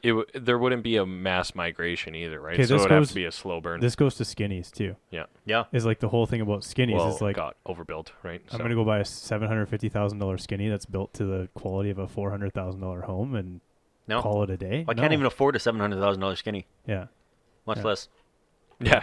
Like- I think that the city loves them. They'll approve them without any question because it's a subdivision and Yep. you get whatever. Well, they get the $25,000 in fucking running the utilities to the other Yep. lot. But so. you also get double the tax yeah. revenue. Well, not double, but like 70% and 70%. Essentially, yeah. So you get you yeah. 50-40% increase. But Yeah. yes, either way, yeah. you have another roof to tax is what it is, right? Yeah. So Yep. which I mean, is a if- positive. You're going to buy an $800,000 house. It's got to be built to a standard for Mhm. one.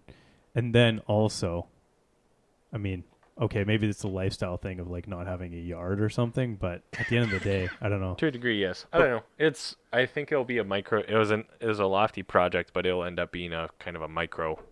The bigger problem is Thing. land value. Like this would That's work 100%. if That's it. land value wasn't so expensive, right? Because part of the reason why these skinnies are going for $650, $750, $850, $900,000 is because land is just ridiculously expensive for them to buy, right? So I mean, the case in That's even the one best, could argue Canada as a whole, as we saw Yeah. at the average price, right? But I So- mean, like we've talked about it before on the ones up from my parents' house, right? Where it cost the dude, I think it was almost $700,000 to buy the two subdivided lots, right?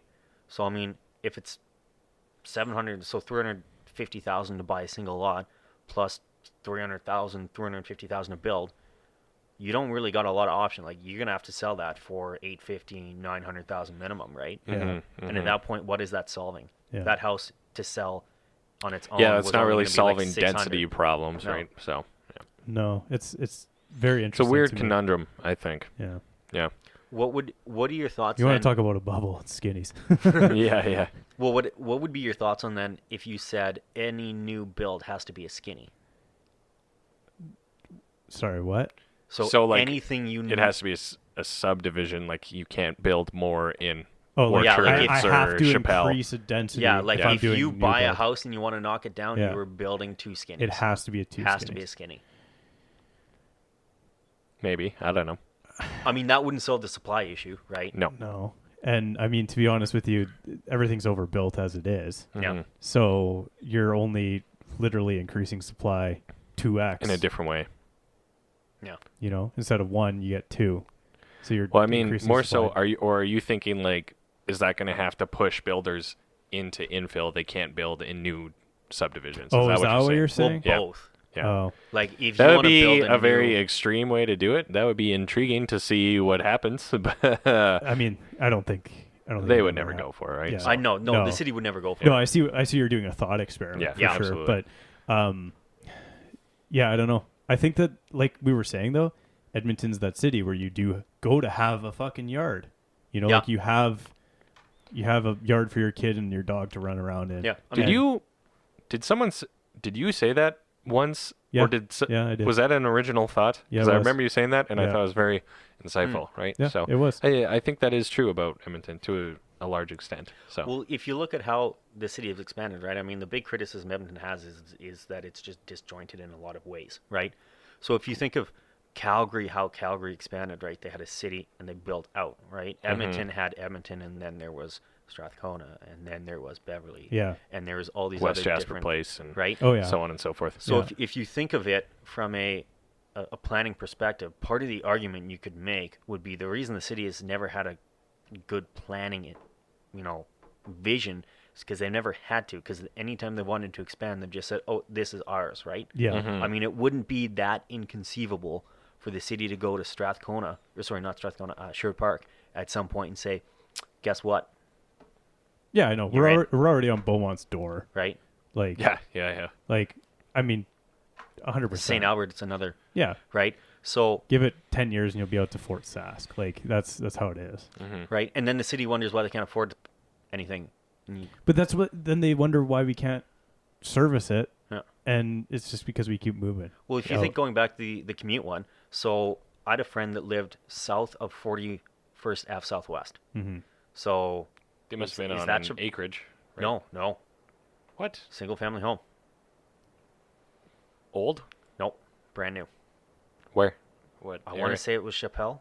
No, it's east of Chappelle. Chappelle's East of Chappelle? like 30 something southwest, I want to say. No. I mean, the only things south that would be still in the city south of 41st Ave would like maybe be like the Blackhawk. No, Houses it's around there. east of that. Hmm. It's I south don't of Ellerslie. South of Ellerslie. Ellerslie, yeah. Sorry. Anyways, so I was talking with him. I said, "Well, you work downtown. What is your commute?" And he's, he said, on a good day, it's about 45 to 50 minutes, right? So now we've got annex land all the way down to the airport. You're telling me people are gonna pay to buy a house where they On the commute other side, yeah. and I don't know, an hour and a half, almost? Mm-hmm. Like that to me sounds ridiculous. Mhm. Yeah. Like you would have to make so much more money, yeah. right? Or the houses have to be so much more cheaper. But that goes back to your thing on the $800,000 house, right? Yeah. So if I have the option to buy, in the Blatchford area, let's say $600,000 townhouse, Yeah. or I have the option to have my own yard, my own custom built home Mhm. for $950,000. Mhm. I don't want to be, Commuting. commuting that much, but Yeah. Yeah. at the end of the day, I'm going to probably take the house. Yeah. Like Yeah. it's kind of ridiculous. I think a lot of this works in markets like Vancouver and Toronto, where your average home, in Edmonton is 400-ish thousand, and in Toronto is like 1.6 million or 1.4 million, something like that. Yeah. Right? That's a totally different ballgame where you sit there and go, look, none of you are ever affording a home. Yeah. So either you live in, North York, which is an hour and a half commute one way, Mhm. or you live in a condo, right? Versus here, there's not that such extreme option. No. Mhm. I think, which again goes back to the mentality, the generational thing, right? Where you come here to have a single family home, white picket fence, with all that. Yeah. But there's probably got to be an economic argument to say, no, we want everyone in the the core or the core-ish areas, right? Yeah. Which, I mean, theoretically you can make, because I've wondered about this, if the city would say, to fix some of these problems, go and say, we will not offer any more services to anything that is not outside the Henday, that is not already built, right? There is actually an argument out there for getting developers to pay for stuff, it, yeah. and it's not totally to some it might sound like the communist hordes knocking on your door, but there's not, like, it's not totally out to lunch, because builders take all the benefit of selling their homes, making profit, and then moving to the next area. They don't really, but they've created stress on the city's infrastructure, right? So Yeah.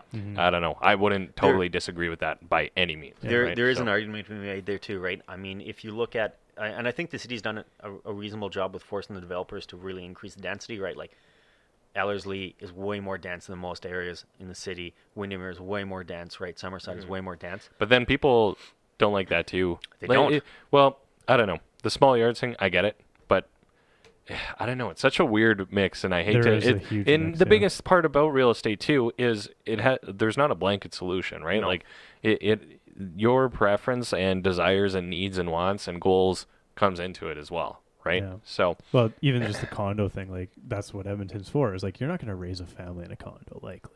You know, No. like that's Because you don't have to. No. Right? Yeah. In New York, Oh yeah, but yeah, this have is, to. as a condo. Yeah. right? But that Or goes back to Europe, there's not an right? extreme option, Yeah. right? Mhm. But in New York, you're like both people are making 150K a year, and you're still living in a condo. Yeah. So, like San that's Francisco, you're still living in yeah. a condo, right? But this goes like this is actually the heart of the real estate discussion. Is that real estate is literally like micro markets. Mhm. So to make a blanket statement about a country and how we're going to see a 3.7% appreciation, Mhm. it doesn't mean anything Oh yeah, at the absolutely. end of the day. Well, and there's areas in Edmonton that are hot. There's areas in Edmonton that you can't sell anything, right? Like it's No, it even exactly. goes like It's micro. It's like It- to the neighborhood level. Yep. Maybe even to the street level. yeah, Right. exactly, right? mean, so Vancouver's it's like all that. it's all Yeah. micro. So Yeah. well, on that cheery note, I think we should call it an episode, gentlemen. That was a good. That was a good one, hey. Good discussion. Real estate roundtable Got some a little bit numero debate. uno. A little bit Uno. of debate. Yeah, Got a little heated. we should call it we argue. I like that. Spectacular. You got to come up with a better name for that one. That was good. I thought it was pretty good. Real estate roundtable dash we argue Yeah, with like Nice. we. So you got to make it, Capital argue. we. Yeah, it's stylized. Okay, Stylized, of course. Absolutely. yeah. Geez. Okay. Well, thank LTD? you. Yeah. Thanks so much for coming out, Andrew. Thanks. And for having me thanks, again. Phil, wherever you are. Yeah. Thanks, Phil. That was a long bathroom break, man. Anyways. Alrighty. And yeah, we'll hopefully people found this interesting, and we'll maybe do this sometime again eventually. Once a year. Probably once a year or every 6 months, probably. Yeah. All right. Check in with each other. See how wrong we were. Everybody wear colored shirts. Yeah. man. Yeah. Yeah, that worked out well. Yeah. There you go.